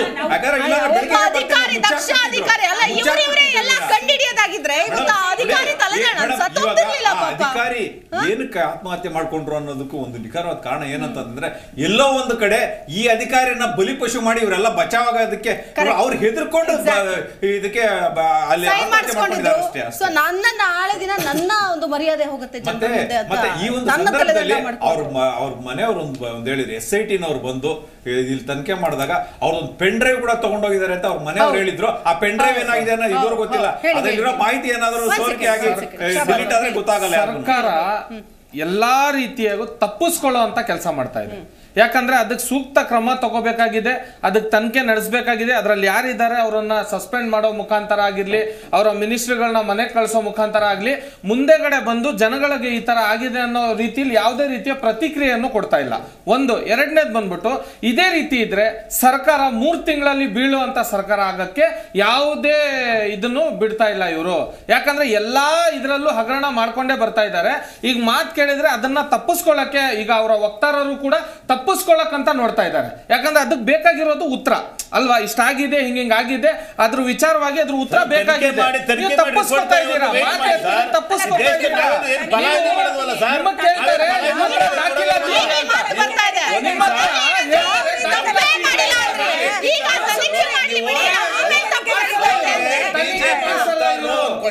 ಮಾಡಿದ್ರು ಏನಂತ ನಾಗೇಂದ್ರ ಅವ್ರ ಹೆಸರನ್ನ ಅಧಿಕಾರಿ ಉಲ್ಲೇಖ ಮಾಡಿದಾರೆ ಅನ್ನೋದಕ್ಕೆ ನಾನು ಅಷ್ಟೇ ಹೇಳಿದೆ. ಮೌಖಿಕ ಆದೇಶಗಳು ಕೆಲವು ಸಂದರ್ಭದಲ್ಲಿ ನಡೆಯಲ್ಲ ಬ್ಯಾಂಕ್ಗಳಲ್ಲಿ. ಇಲ್ಲಿ ಬ್ಯಾಂಕಿನ ಅಧಿಕಾರಿ ಮಾಡಿರ್ತಕ್ಕಂಥ ಲೋಪದೋಷಗಳು ಎಲ್ಲ ಒಂದ್ ಕಡೆ ಅವ್ರ ನೈತಿಕ ಹೊಣೆಗೋತ್ ರಾಜೀನಾಮೆ ಕೊಟ್ಟಿದ್ದಾರೆ. ಸಿದ್ದರಾಮಯ್ಯ ಡೈರೆಕ್ಷನ್ ಕೊಟ್ಟಿದ್ದಾರೆ, ರಾಜೀನಾಮೆ ಕೊಟ್ಟಿದ್ದಾರೆ ಆಲ್ರೆಡಿ ನಾಗೇಂದ್ರ ಅವರು.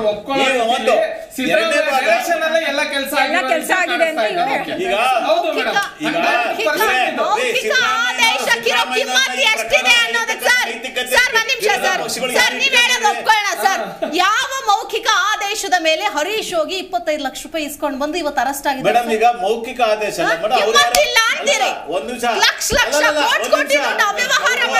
ಸಚಿವರ ಹೆಸರು ಹೇಳ್ಕೊಂಡು ಅಂದ್ರೆ ಮೌಖಿಕ ಆದೇಶಕ್ಕೆ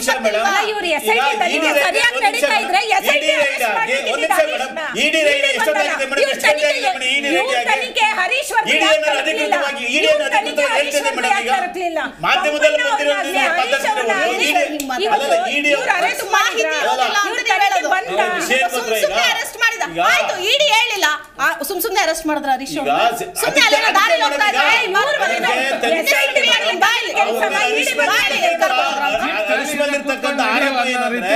ಆಂಧ್ರ ಪ್ರದೇಶದ ಯಾವುದೋ ಒಬ್ಬ ಉದ್ಯಮಿ ಅವ್ರ ಅಕೌಂಟ್ ದುಡ್ಡು ಹಾಕಿದ್ರು ಅನ್ನೋದೇ ಹೊರತು ಅವರೇನು ಮೌಖಿಕ ಆದೇಶ ಮೇಲೆ ನಾಗೇಂದ್ರ ಅವರು ಮೌಖಿಕ ಅಧಿಕಾರಿಗಳ ಮಾಹಿತಿ ಆಧರಿಸಿ ಅರೆಸ್ಟ್ ಆಗ್ತಾರೆ ಸರ್. ಹರೀಶ್ ಅವರು ಹೆಂಗ್ ಸರ್ ಅರೆಸ್ಟ್ ಆಗ್ತಾರೆ? ಅಧಿಕಾರಿಗಳು ಕೊಟ್ಟ ಮಾಹಿತಿ ಸರ್. ಅದನ್ನ SIT ಅವರು ಹೇಳ್ತಾರೆ, ಯಾರು ಅರೆಸ್ಟ್ ಮಾಡಿದ್ರೆ ಅದನ್ನ ಹೇಳ್ತಾರೆ. ಪ್ರಶಾಂತಿ ಅವರು ಈಗ ಇಲ್ಲಿ ಏನೂ ಆಗೇ ಇಲ್ಲ. ಇಡಿ ಅವರು ಸುಮ್ನೆ ಬಂದು ಹರೀಶ್ ಅವ್ರನ್ನ ಅರೆಸ್ಟ್ ಮಾಡಿದ್ದಾರೆ ಅನ್ನೋ ತರ ಹೇಳ್ತಾ ಇದ್ದಾರೆ ನಮ್ಮ ಕಾಂಗ್ರೆಸ್ನ ವಕ್ತಾರರು. ಯಾಕಂತಂದ್ರೆ ಅವ್ರು ಹೋಗಿ ಅಲ್ಲೆಲ್ಲ ದುಡ್ಡು ಒಬ್ಬ ಸಚಿವರ PA ಬೇರೆ ರಾಜ್ಯಕ್ಕೆ ಹೋಗಿ 25 ಲಕ್ಷ ರೂಪಾಯಿ ಹಣವನ್ನ ಇಸ್ಕೊಂಡ್ ಬರ್ತಾರೆ. ಅದು ಸಚಿವರಿಗೆ ಗೊತ್ತಿರಲ್ಲ, ಆದ್ರೂ ಅವ್ರ ಮೌಖಿಕ ಆದೇಶನೂ ಅಲ್ಲ, ಅವ್ರಿಗೆ ಅದಕ್ಕೂ ಸಂಬಂಧನೂ ಇಲ್ಲ, ಅಂದ್ರೆ ಅವ್ರಿಗೂ ಅದಕ್ಕೂ ಸಂಬಂಧನೇ ಇಲ್ಲ ಅನ್ನೋ ತರ ಮಾತಾಡ್ತಿದ್ದಾರೆ. ಅಂದ್ರೆ ಈಗ ಹಾಗಾದ್ರೆ ಜಾರಿ ನಿರ್ದೇಶನಾಲಯವ್ರು ಸುಮ್ನೆ ಹೋಗ್ತಾ ಇದ್ದವ್ರನ್ನ ಕರ್ಕೊಂಡ್ ಬಂದ್ರು ಅನ್ನೋ ತರ ಮಾತಾಡ್ತಿದ್ದಾರೆ.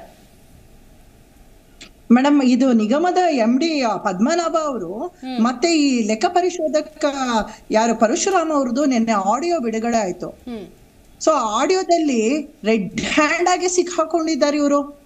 ಇಷ್ಟೆಲ್ಲ ಆದ್ಮೇಲೂ ಕೂಡ ಸರ್ ಏನ್ ಮಾಡೋದು, ಈಗ ಏನು ಯಾರ ಮೇಲೆ ಹಾಕೋದು, ಇದಂತ ಎಲ್ಲ ಡಿಸ್ಕಷನ್ ನಡೆದಿರೋದು ಇವತ್ತು ಜನಜನಿತವಾಗಿದೆ. ಎಲ್ಲ ಮಾಧ್ಯಮಗಳಲ್ಲಿ ನೀವು ತೋರಿಸ್ತಾ ಇದ್ದೀರಾ. ಇನ್ನ ಎಷ್ಟು ಅಂತ ಈ ಆಮೇಲೆ ನಾನು ಒಂದು ಕ್ವಶನ್ ಕೇಳಬೇಕು ಮೇಡಮ್. ಮ್ಯೂಟ್ ಆಗಿದೆ ಮೇಡಮ್, ಅನ್ಮ್ಯೂಟ್ ಮಾಡಿ ಮಾತಾಡಿ.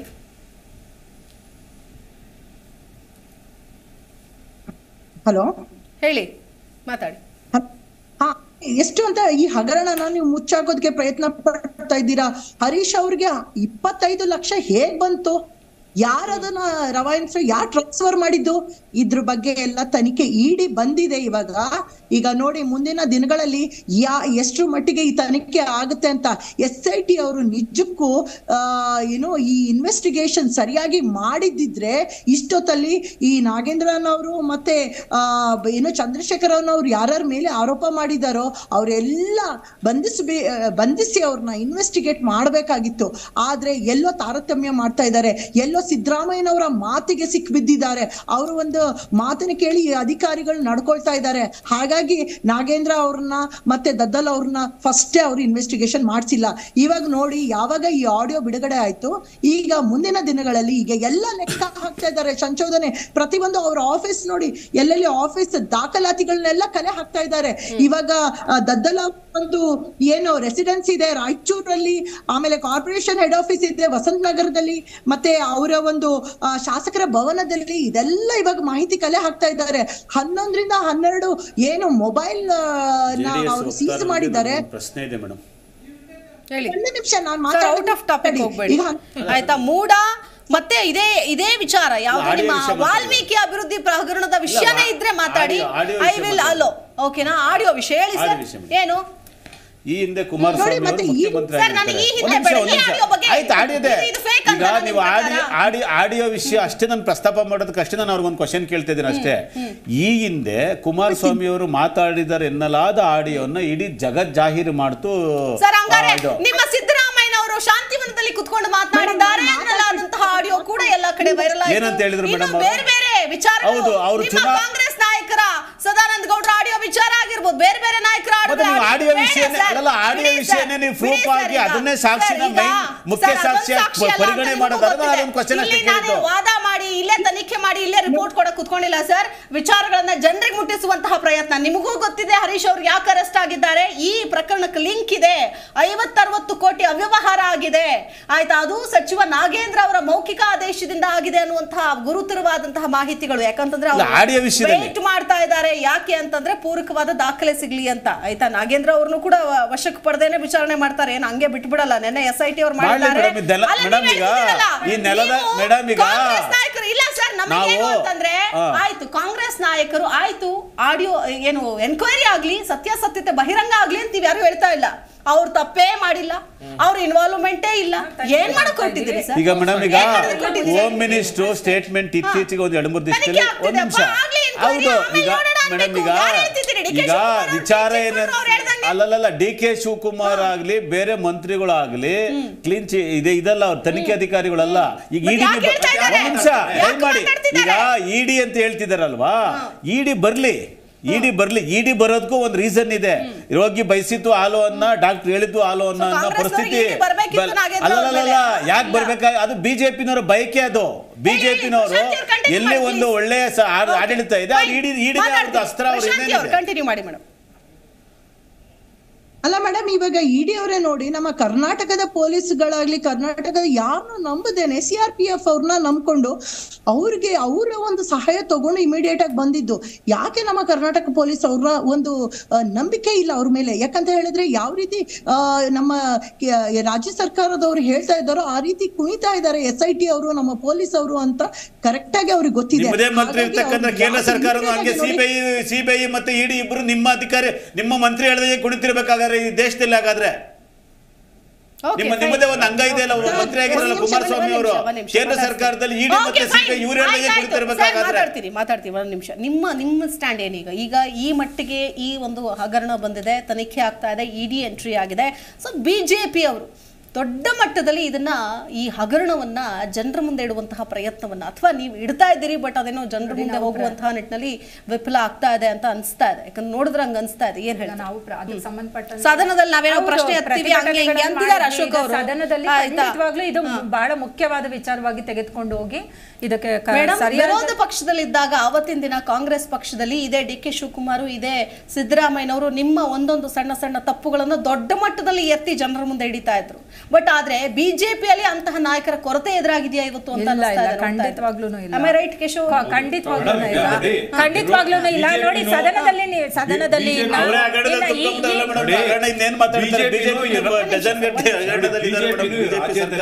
ಸಕ್ರಿಯವಾಗಿ ಒಂದು ವಿರೋಧ ಪಕ್ಷ ಸ್ಥಾನದಲ್ಲಿ ಅವ್ರ ಮಾಡಬೇಕಾದ ಕೆಲಸದಲ್ಲಿ ವಿಫಲವಾಗಿದೆ. ಈಗ ನೋಡಿ ಬಿಜೆಪಿಗೂ ಅಷ್ಟೇ ಈ ಒಂದು ವಿಷಯದಲ್ಲಿ ಸೆಲೆಕ್ಟಿವ್ ಆಗಿ ಕೆಲಸ ಮಾಡ್ತಾ ಇದೆ.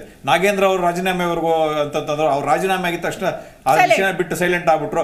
ಅದಾಗಿದ್ದಾದ್ಮೇಲೆ ಈ DK ಶಿವಕುಮಾರ್ ಅವ್ರದ್ದು ಆ ಒಂದು ಕೆಂಪೇಗೌಡ ಒಂದು ಆಚರಣೆ ಮಾಡಿದ್ರಲ್ಲ ಅವತ್ತು ಕೆಂಪೇಗೌಡ ದಿನಾಚರಣೆ, ಅದಾಗಿದ್ದ ಮರು ದಿವಸ ಮತ್ತೆ ಬಿಜೆಪಿ ಬಿಜೆಪಿನವರು ಆವತ್ತೇಂದ್ರೆ ಸಿದ್ದರಾಮಯ್ಯನವರು ರಾಜೀನಾಮೆ ಕೊಡೋವರೆಗೂ ನಾವು ಇದು ನಿರಂತರವಾಗಿ ಹೋರಾಟ ಮಾಡ್ತೀವಿ ಅಂತ ಮರು ದಿವಸ ಮಾಡಿದ್ರು. ಆಮೇಲೆ ಸುಮ್ಮನಾಗೋದ್ರು. ಮತ್ತೆ ಇನ್ನೊಂದೇನಂತಂದ್ರೆ ಕಾಂಗ್ರೆಸ್ ವಕ್ತಾರ ಮುಂದೆ ಹೇಳಿದ್ರು ಏನಂತಂದ್ರೆ ಈ ಬ್ಯಾಂಕ್ ನಲ್ಲಿ ಸ್ವಲ್ಪ ಅವ್ಯವಹಾರ ಆಗಿದೆ. ಮೇಡಮ್, ನಾವ್ ಇವತ್ತು ಡಿಜಿಟಲ್ ಯುಗದಲ್ಲಿ ಆಗಿದೀವಿ. ನಮ್ಮ ಅಕೌಂಟ್ ಇಂದ ₹1 ಹೋಗ್ಲಿ ₹1 ಬರ್ಲಿ, ಸತ್ಯನಾರಾಯಣ ಅವರು ಹರೀಶ್ ಅವರಿಗೆ ದುಡ್ಡು ಕೊಡ್ತಾರೆ ಆಯ್ತಾ. ಈ ಪ್ರಕರಣದ ಆರೋಪಿಗಳು ತಾನೇ ಇವರು. ಹರೀಶ್ ಯಾರು? ಯಾವ್ದೋ ಉದ್ಯಮಿ ಹತ್ರ ಇಸ್ಕೊಂಡ್ ಬಂದ್ಬಿಟ್ರಂತೆ ದುಡ್ಡು 25 ಲಕ್ಷ. ಅದಕ್ಕೆ ಇಡಿ ಅವ್ರು ಬಂದು ಇವ್ರನ್ನ ಅರೆಸ್ಟ್ ಮಾಡ್ಬಿಟ್ರು. ಚೆನ್ನಾಗಿ ಹೇಳ್ತೀರಿ ಸರ್. ಅಂತಿಮವಾಗಿ ಮೇಡಮ್ ಏನ್ ಹೇಳ್ತೀರಿ? SIT ಚೆನ್ನಾಗಿ ತನಿಖೆ ಮಾಡ್ತಿದೆ, ಸಾಕು CBI ಬೇಡ ಅಂತ ಹೇಳಿ ಮುಚ್ಚಾಕ್ಲಿಕ್ಕೆ ಪ್ರಯತ್ನ ಪಡ್ತಾ ಇರೋದು. ಇವ್ ಸರಿಯಾದ ತನಿಖೆ ಆಗಿದ್ರೆ ನೋಡಿ, ಅರೆಸ್ಟ್ ಆದಂತ ಪದ್ಮನಾಭ್ ಅವರು ಡಿಜಿಟಲ್ ಸಾಕ್ಷ್ಯಗಳಿದೆ, ಅವುಗಳನ್ನ ಸಂರಕ್ಷಣೆ ಮಾಡಬೇಕು ಅಂತ ಹೇಳಿ ಅವರು ಹೇಳಿದ್ದಾರೆ ಅವ್ರ ಹೇಳಿಕೆಯಲ್ಲಿ. ಆದ್ರೆ ಇವರು ಎಷ್ಟು ಮಟ್ಟಿಗೆ ಅದನ್ನ ಸಂರಕ್ಷಣೆ ಮಾಡಿದ್ದಾರೆ? ಅವರ ಹೇಳಿಕೆ ಮೇಲೆ ಇವರು ಮೊದಲು ಅವಲ ಒಂದು ಬೆಳಕು ಫೋಕಸ್ ಮಾಡೋದು ಇದ್ದಿದ್ರೆ ಇವರು ಹರೀಶ್ ಅವ್ರನ್ನ ಬಂಧನ ಮಾಡ್ಬೇಕಿದ್ದು. ಇಡೀ ನಾಗೇಂದ್ರ ಅವ್ರನ್ನ ಆಗ್ಲಿ ಇವ್ರನ್ನಾಗ್ಲಿ ನೋಡಿ ಇದಕ್ಕೆ ನಾಗೇಂದ್ರ ಅವ್ರನ್ನ ಅರೆಸ್ಟ್ ಮಾಡ್ಬೇಕು, ಬಂಧನ ಮಾಡ್ಬೇಕು. ಒಂದು ಅವ್ರನ್ನ ಶಾಸಕ ಸ್ಥಾನದಿಂದ ಕೂಡ ಅವರು ಅದಕ್ಕೂ ಕೂಡ ರಾಜೀನಾಮೆ ಕೊಡಬೇಕು. ಮುಖ್ಯಮಂತ್ರಿ ಅವರು ಕೂಡ ಇದಕ್ಕೆ ಹೊಣೆ ಹೊರಬೇಕಾಗತ್ತೆ. ಮುಖ್ಯಮಂತ್ರಿ ಅವ್ರ ಗಮನಕ್ಕಿಲ್ಲದೆ ಇದೆಲ್ಲ ಆಯ್ತು, ರಾಜೀನಾಮೆ ಕೊಡಬೇಕು. ರಾಜ್ಯಾಧ್ಯಕ್ಷರು ಹೇಳಿದಂಗೆ ನೀವು ಯಾಕಷ್ಟು ಕಷ್ಟ ಪಡ್ತಿದ್ದೀರಿ, ಅವ್ರೇನ್ ಮಾಡಲ್ಲ ಸರ್, ಇವರು ಒಂದೆರಡು ಹಗರಣ ಅಲ್ಲ, ಕಾನೂನು ಸುವ್ಯವಸ್ಥೆ ಇಲ್ಲ, ಗ್ಯಾರಂಟಿಗಳು ಸರಿಯಾಗಿ ಜನಗಳಿಗೆ ತಲುಪ್ತಾ ಇಲ್ಲ. ಈ ಟೋಟಲಿ ಫೇಲ್ಯೂರ್ ಆಗಿರ್ತಕ್ಕಂಥದ್ದು ರಾಜ್ಯ ಸರ್ಕಾರ. ನೈತಿಕ ಹೊಣೆ ಹೊತ್ತು ಸಿದ್ದರಾಮಯ್ಯನವರು ಕೂಡ ರಾಜೀನಾಮೆ ಕೊಡಬೇಕು ಅಂತಾನೆ ಹೇಳ್ತಾರೆ. ಆಮ್ ಆದ್ಮಿ ಪಕ್ಷದ ವಕ್ತಾರರು ಹೇಳ್ದಂಗೆ ಇವರು ವಿರೋಧ ಪಕ್ಷದ ನಾಯಕರಾಗಿ ಅವ್ರಿಗೆ ಯಾವುದೇ ಕಾರಣಕ್ಕೂ ಮಾತಲ್ಲಾಗ್ಲಿ ಸದನದಲ್ಲಾಗ್ಲಿ ಅವರನ್ನ ಮೀರಿಸೋ ಇದ್ರಲ್ಲಿ ಇಲ್ಲ ಅನ್ಸುತ್ತೆ ಇವರು. ಯಾಕೆ ಅಂತ ಹೇಳಿದ್ರೆ ಇವ್ರಿಗೆ ಫೈಟ್ ಮಾಡಕ್ ಬರ್ತಾ ಇಲ್ಲ. ಯಾಕಂದ್ರೆ ಯಾರು ಕೂಡ ಅದೇ ಕಾಂಗ್ರೆಸ್ ಯಾವ ಕಾಂಗ್ರೆಸ್ ಅಲ್ಲ ಸರ್, ಒಂದ್ ನಿಮಿಷ ಮೇಡಮ್, ಒಂದ್ ನಿಮಿಷ ವಿಷಯ ಯಾವಾಗ ಕಾಂಗ್ರೆಸ್ನವರು ನೀವು ಹೇಳಿದ್ರಿ ಒಂದೊಂದು ಚಿಕ್ಕ ವಿಷಯ ಅಲ್ಲ, ಪ್ರತಿಯೊಂದು ಬಿಜೆಪಿ ಆಗ್ಲಿ ಕಾಂಗ್ರೆಸ್ ಆಗ್ಲಿ ಇವರು ಬಿಜೆಪಿ ಕಾಂಗ್ರೆಸ್ ಎತ್ತಿ ಹೇಳಿದ್ರು. ಹಿಜಾಬ್ ವಿಷಯದಲ್ಲಾಗಿರ್ಲಿ, ಹಲಾಲ್ ಕಟ್ ಆಗಿರ್ಲಿ, ಜಟ್ಕಾ ಕಟ್ ಆಗ್ಲಿ, ಪ್ರತಿಯೊಂದು ಎತ್ತು ತೋರಿಸಿದ್ರು ಬಿಜೆಪಿನವರು ಹಿಂಗ್ ಮಾಡಿದ್ದಾರೆ ಅಂತ ಹೇಳಿ. ನೀವ್ ಯಾಕೆ ಆ ಕೆಲಸವನ್ನು ಮಾಡಕ್ ಆಗ್ತಾ ಇಲ್ಲ ಇವತ್ತು? ಇದೇ ಪ್ರಶ್ನೆ ನೀವು ಮಾಡಿದಲ್ವಾ? ಈ ಪ್ರಶ್ನೆಗೆ ಇವ್ರ ಕೈಲಿ ಯಾಕೆ ಉತ್ತರ ಕೊಡಕ್ ಆಗ್ತಾ ಇಲ್ಲ? ನಾವಿಲ್ಲಿ ಕೇಳ್ತಾ ಇರೋದು ನಿಮ್ಮ ಸ್ಟ್ಯಾಂಡ್ ಏನು, ನೀವೇನ್ ಮಾಡ್ತೀರಾ?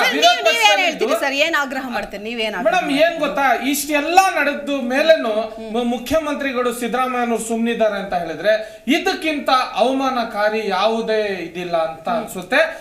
ಸಿದ್ದರಾಮಯ್ಯನವರು, ಡಿ ಕೆ ಶಿವಕುಮಾರ್ ಅವರು, ಜಿ ಪರಮೇಶ್ ಅವರು ನೀವೆಲ್ಲರೂ ಕೂಡ ರಾಜೀನಾಮೆ ಕೊಟ್ಟು ಮನೆಗೆ ಹೋಗ್ಬೋದು ಅಂತ ನನಗನ್ಸುತ್ತೆ. ಪ್ರಶಾಂತಿ ಅವರು ಏನ್ ಹೇಳ್ತೀರಿ ಮೇಡಮ್? ಅಂದ್ರೆ ನೀವು JDS ತುಂಬಾ ನ್ಯೂಟ್ರಲ್ ಆಗ್ಬಿಟ್ಟು ಅನ್ಸುತ್ತೆ ಇತ್ತೀಚೆಗೆ, ಆಯ್ತಾ? ಏನ್ ಬರೀ ಒಬ್ರು ಸಚಿವರಾಗ್ಬಿಟ್ರು ನಮ್ಮ HD ಕುಮಾರಸ್ವಾಮಿ ಅವರು, ನಮ್ದು ಇದ್ದಿದ್ದ ಅಷ್ಟೇ, ನಮ್ದು ಮುಗೀತು, ಏನಿದ್ರು ಬಿಜೆಪಿ ಅವರು ಇದಾರಲ್ಲ ನಮ್ಮ ಮಿತ್ರ ಪಕ್ಷದವರು, ಅವ್ರು ನೋಡ್ತಾರೆ, ಅವ್ರು ಹೋರಾಟ ಮಾಡ್ತಾರೆ, ಅವ್ರು ಪ್ರತಿಭಟನೆ ಮಾಡ್ತಾರೆ ಅಂತ ತುಂಬಾ ನ್ಯೂಟ್ರಲ್ ಆಗ್ಬಿಟ್ಟಿದ್ದೀರಿ. JDS ಅನ್ನೋ ಒಂದು ಪಕ್ಷ ಇದೆಯಾ, ಕಾರ್ಯಕರ್ತರಿದ್ದಾರ, ನಾಯಕರಿದ್ದಾರ ಅಂತಾನೆ ಮರ್ತು ಹೋಗ್ತಾ ಇದ್ದಾರೆ ಜನ. ಹೇಳಿ ಮೇಡಮ್. ಇಲ್ಲ, ನಾವು ಮಾತಾಡಿರೋದು ಇವತ್ತು ಕುಮಾರಣ್ಣ ಅವರು ಮಾತಾಡಿದ್ದಾರೆ ಬಹಳಷ್ಟು ಚಾನೆಲ್ಗಳಲ್ಲಿ ಈ ಒಂದು ಹಗರಣದ ಬಗ್ಗೆ ಕೂಡ. ನೋಡಿ, ನಾವೇನಂತೀವಿ, ರಾಹುಲ್ ಗಾಂಧಿ ಅವರು ಹೇಳ್ತಾರೆ 0% ಟಾಲರೆನ್ಸ್, 0 ಟಾಲರೆನ್ಸ್ ಅಗೇನ್ಸ್ಟ್ ಕರಪ್ಷನ್ ಅಂತ ಹೇಳ್ತಾರೆ. ಇವಾಗ ರಾಹುಲ್ ಗಾಂಧಿ ಅವ್ರು ಎಲ್ಲಿ ಹೋದ್ರು? ಇಷ್ಟೊಂದು ಹಗರಣಗಳ ಮೇಲೆ ಹಗರಣ ನಡೀತಾ ಇದೆ, ಇಷ್ಟು ಭ್ರಷ್ಟಾಚಾರದ ಮೇಲೆ ಭ್ರಷ್ಟಾಚಾರ ಮಾಡ್ತಾ ಇದ್ದಾರೆ. ರಾಹುಲ್ ಗಾಂಧಿ ಅವರು ಹೇಳಿರುವಂತಹ 0% ಟಾಲರೆನ್ಸ್ ಎಲ್ಲ ಹೋಯ್ತು? ಅವ್ರು ಯಾಕೆ ಬರ್ತಾ ಇಲ್ಲ ಇವಾಗ? ಬಂದು ಇದ್ರ ಬಗ್ಗೆ ಯಾಕೆ ಮಾತಾಡ್ತಾ ಇಲ್ಲ ಕಾಂಗ್ರೆಸ್ ಪಕ್ಷದವರು? ಅದ್ರ ಬಗ್ಗೆ ದಯವಿಟ್ಟು ಉತ್ತರ ಅವರೇ ಕೊಡ್ಬೇಕು. ರಾಹುಲ್ ಗಾಂಧಿ ಅವರೇ, ರಾಹುಲ್ ಗಾಂಧಿ ಅವ್ರನ್ನ ಹಗರಣದ ಬಗ್ಗೆ ಯಾರು ಮಾತಾಡಲ್ಲ ಮೇಡಮ್, ವಿರೋಧದಲ್ಲಿದ್ದವರೇ ಜಾಸ್ತಿ ಮಾತಾಡಬೇಕು, ಧ್ವನಿ ಎತ್ತಬೇಕು. ವಾಚ್ ಡಾಗ್ ಅಂತ ಯಾಕೆ ಹೇಳೋದು ಅಂದ್ರೆ ಇದೇ ಕಾರಣಕ್ಕೆ.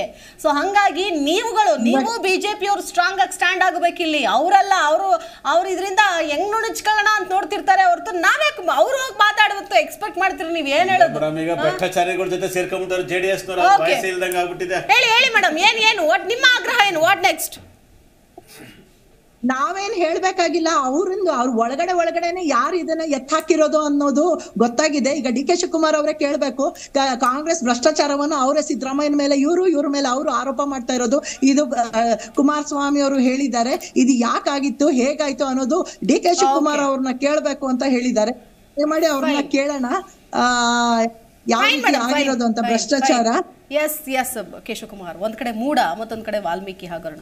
ದೊಡ್ಡ ಹಗರಣಗಳೇ, ದೊಡ್ಡ ವಿಚಾರಗಳೇ. ಯಾಕಂತಂದ್ರೆ ಒಂದು ಇಡೀ ಒಬ್ಬ ರಾಜ್ಯದ ಮುಖ್ಯಮಂತ್ರಿಯವರ ಮೇಲೆ ಬಂದಿರೋ ಆರೋಪ, ಸಣ್ಣ ಆರೋಪ, ಇವರು ಹಿಂದೆ ಆಗಿರೋದು ಅದು ಇದು ಅಂತ ಏನೇ ಹೇಳಿದ್ರು ಕೂಡ, ಬಟ್ ಮುಖ್ಯಮಂತ್ರಿಯವರು ಅವರ ತತ್ವ ಸಿದ್ಧಾಂತ ಅವ್ರು ಹೇಳ್ಕೊಂಡು ಬಂದಿರುವಂತಹ ವಿಚಾರಗಳು ಅದೆಲ್ಲವೂ ಕೂಡ ಎಫೆಕ್ಟ್ ಆಗುತ್ತೆ.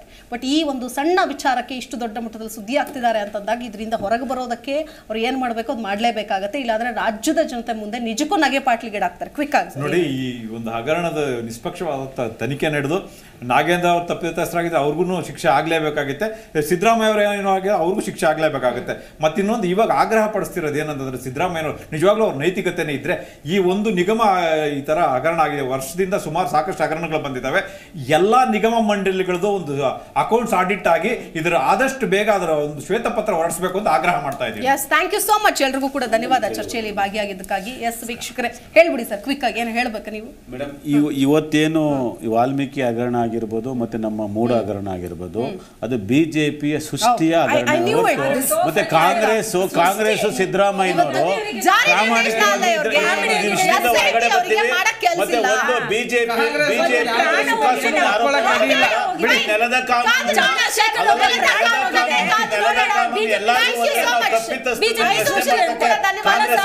ವೀಕ್ಷಕರೇ, ನೋಡ್ತಾ ಇದ್ದೀವಿ ಒಂದು ದೊಡ್ಡ ಹಗರಣ ಈಗಾಗಲೇ ಬಯಲಿಗೆಳೆದಾಗಿದೆ. ಬಟ್ ಆದ್ರೆ ಅದರ ನಿಷ್ಪಕ್ಷಪಾತವಾದ ತನಿಖೆ ಆಗಬೇಕಾಗುತ್ತೆ. ತಪ್ಪಿತಸ್ಥರಿಗೆ ನಿಜಕ್ಕೂ ಶಿಕ್ಷೆ ಆಗಬೇಕು. ಈ ನಿಟ್ಟಿನಲ್ಲಿ ಖುದ್ದು ಸಿಎಂ ಸಿದ್ದರಾಮಯ್ಯನವರು ಕ್ರಮ ತೆಗೆದುಕೊಳ್ಳೋದಕ್ಕೆ ಸೂಚನೆಯನ್ನು ಕೊಡಬೇಕಾಗತ್ತೆ. ಯಾಕಂತಂದ್ರೆ ಇದರಿಂದ ನುಣುಚಿಕೊಳ್ಳೋದಕ್ಕಲ್ಲ. ಈಗಾಗಲೇ ನಿಮ್ಮ ಪಕ್ಷದ ಶಾಸಕರ ಮೇಲೆ ಗೂಬೆ ಕೂರಿಸಲಾಗಿದೆ, ಅವ್ರನ್ನ ವಿಚಾರಣೆಗೊಳಪಡಿಸಲಾಗಿದೆ, ಇಡಿ ಕೂಡ ಎಂಟ್ರಿ ಆಗಿದೆ. ಈ ಟೈಮಲ್ಲೂ ಕೂಡ ಅವ್ರು ಏನೂ ತಪ್ಪು ಮಾಡಿಲ್ಲ ಅನ್ನೋ ಹೇಳಿಕೆಯನ್ನು ಕೊಡೋದನ್ನ ಫಸ್ಟ್ ಬಿಡಿ ಅನ್ನೋದನ್ನ ನಾನು ಹೇಳ್ತಾ, ಜೊತೆಗೆ ಮುಂದಿನ ದಿನಗಳಲ್ಲಿ ವಿರೋಧ ಪಕ್ಷವಾದ ಬಿಜೆಪಿ ಕೂಡ ಇದನ್ನ ದೊಡ್ಡ ಮಟ್ಟದಲ್ಲಿ ಧ್ವನಿ ಎತ್ತಬೇಕಾಗತ್ತೆ, ಮಾತನಾಡಬೇಕಾಗತ್ತೆ. ಏನಾಗುತ್ತೆ ನಾವು ಕಾದ್ ನೋಡೋಣ. ಅದ್ರ ಬಗ್ಗೆ ಮಾಹಿತಿ ಕೂಡ ನಿಮ್ಮ ಜಿ ಕನ್ನಡ ನ್ಯೂಸ್ ನಲ್ಲಿ ಕೊಡ್ತಾ ಹೋಗ್ತೀವಿ ಅಂತ ಹೇಳ್ತಾ ಚರ್ಚೆ ಮುಗಿಸ್ತಾ ಇದ್ದೀನಿ. ನಮಸ್ಕಾರ. ನೋಡ್ತಾ ಇರಿ ಜಿ ಕನ್ನಡ ನ್ಯೂಸ್, ಸತ್ಯವೇ ಸುದ್ದಿಯ ಜೀವಾಳ.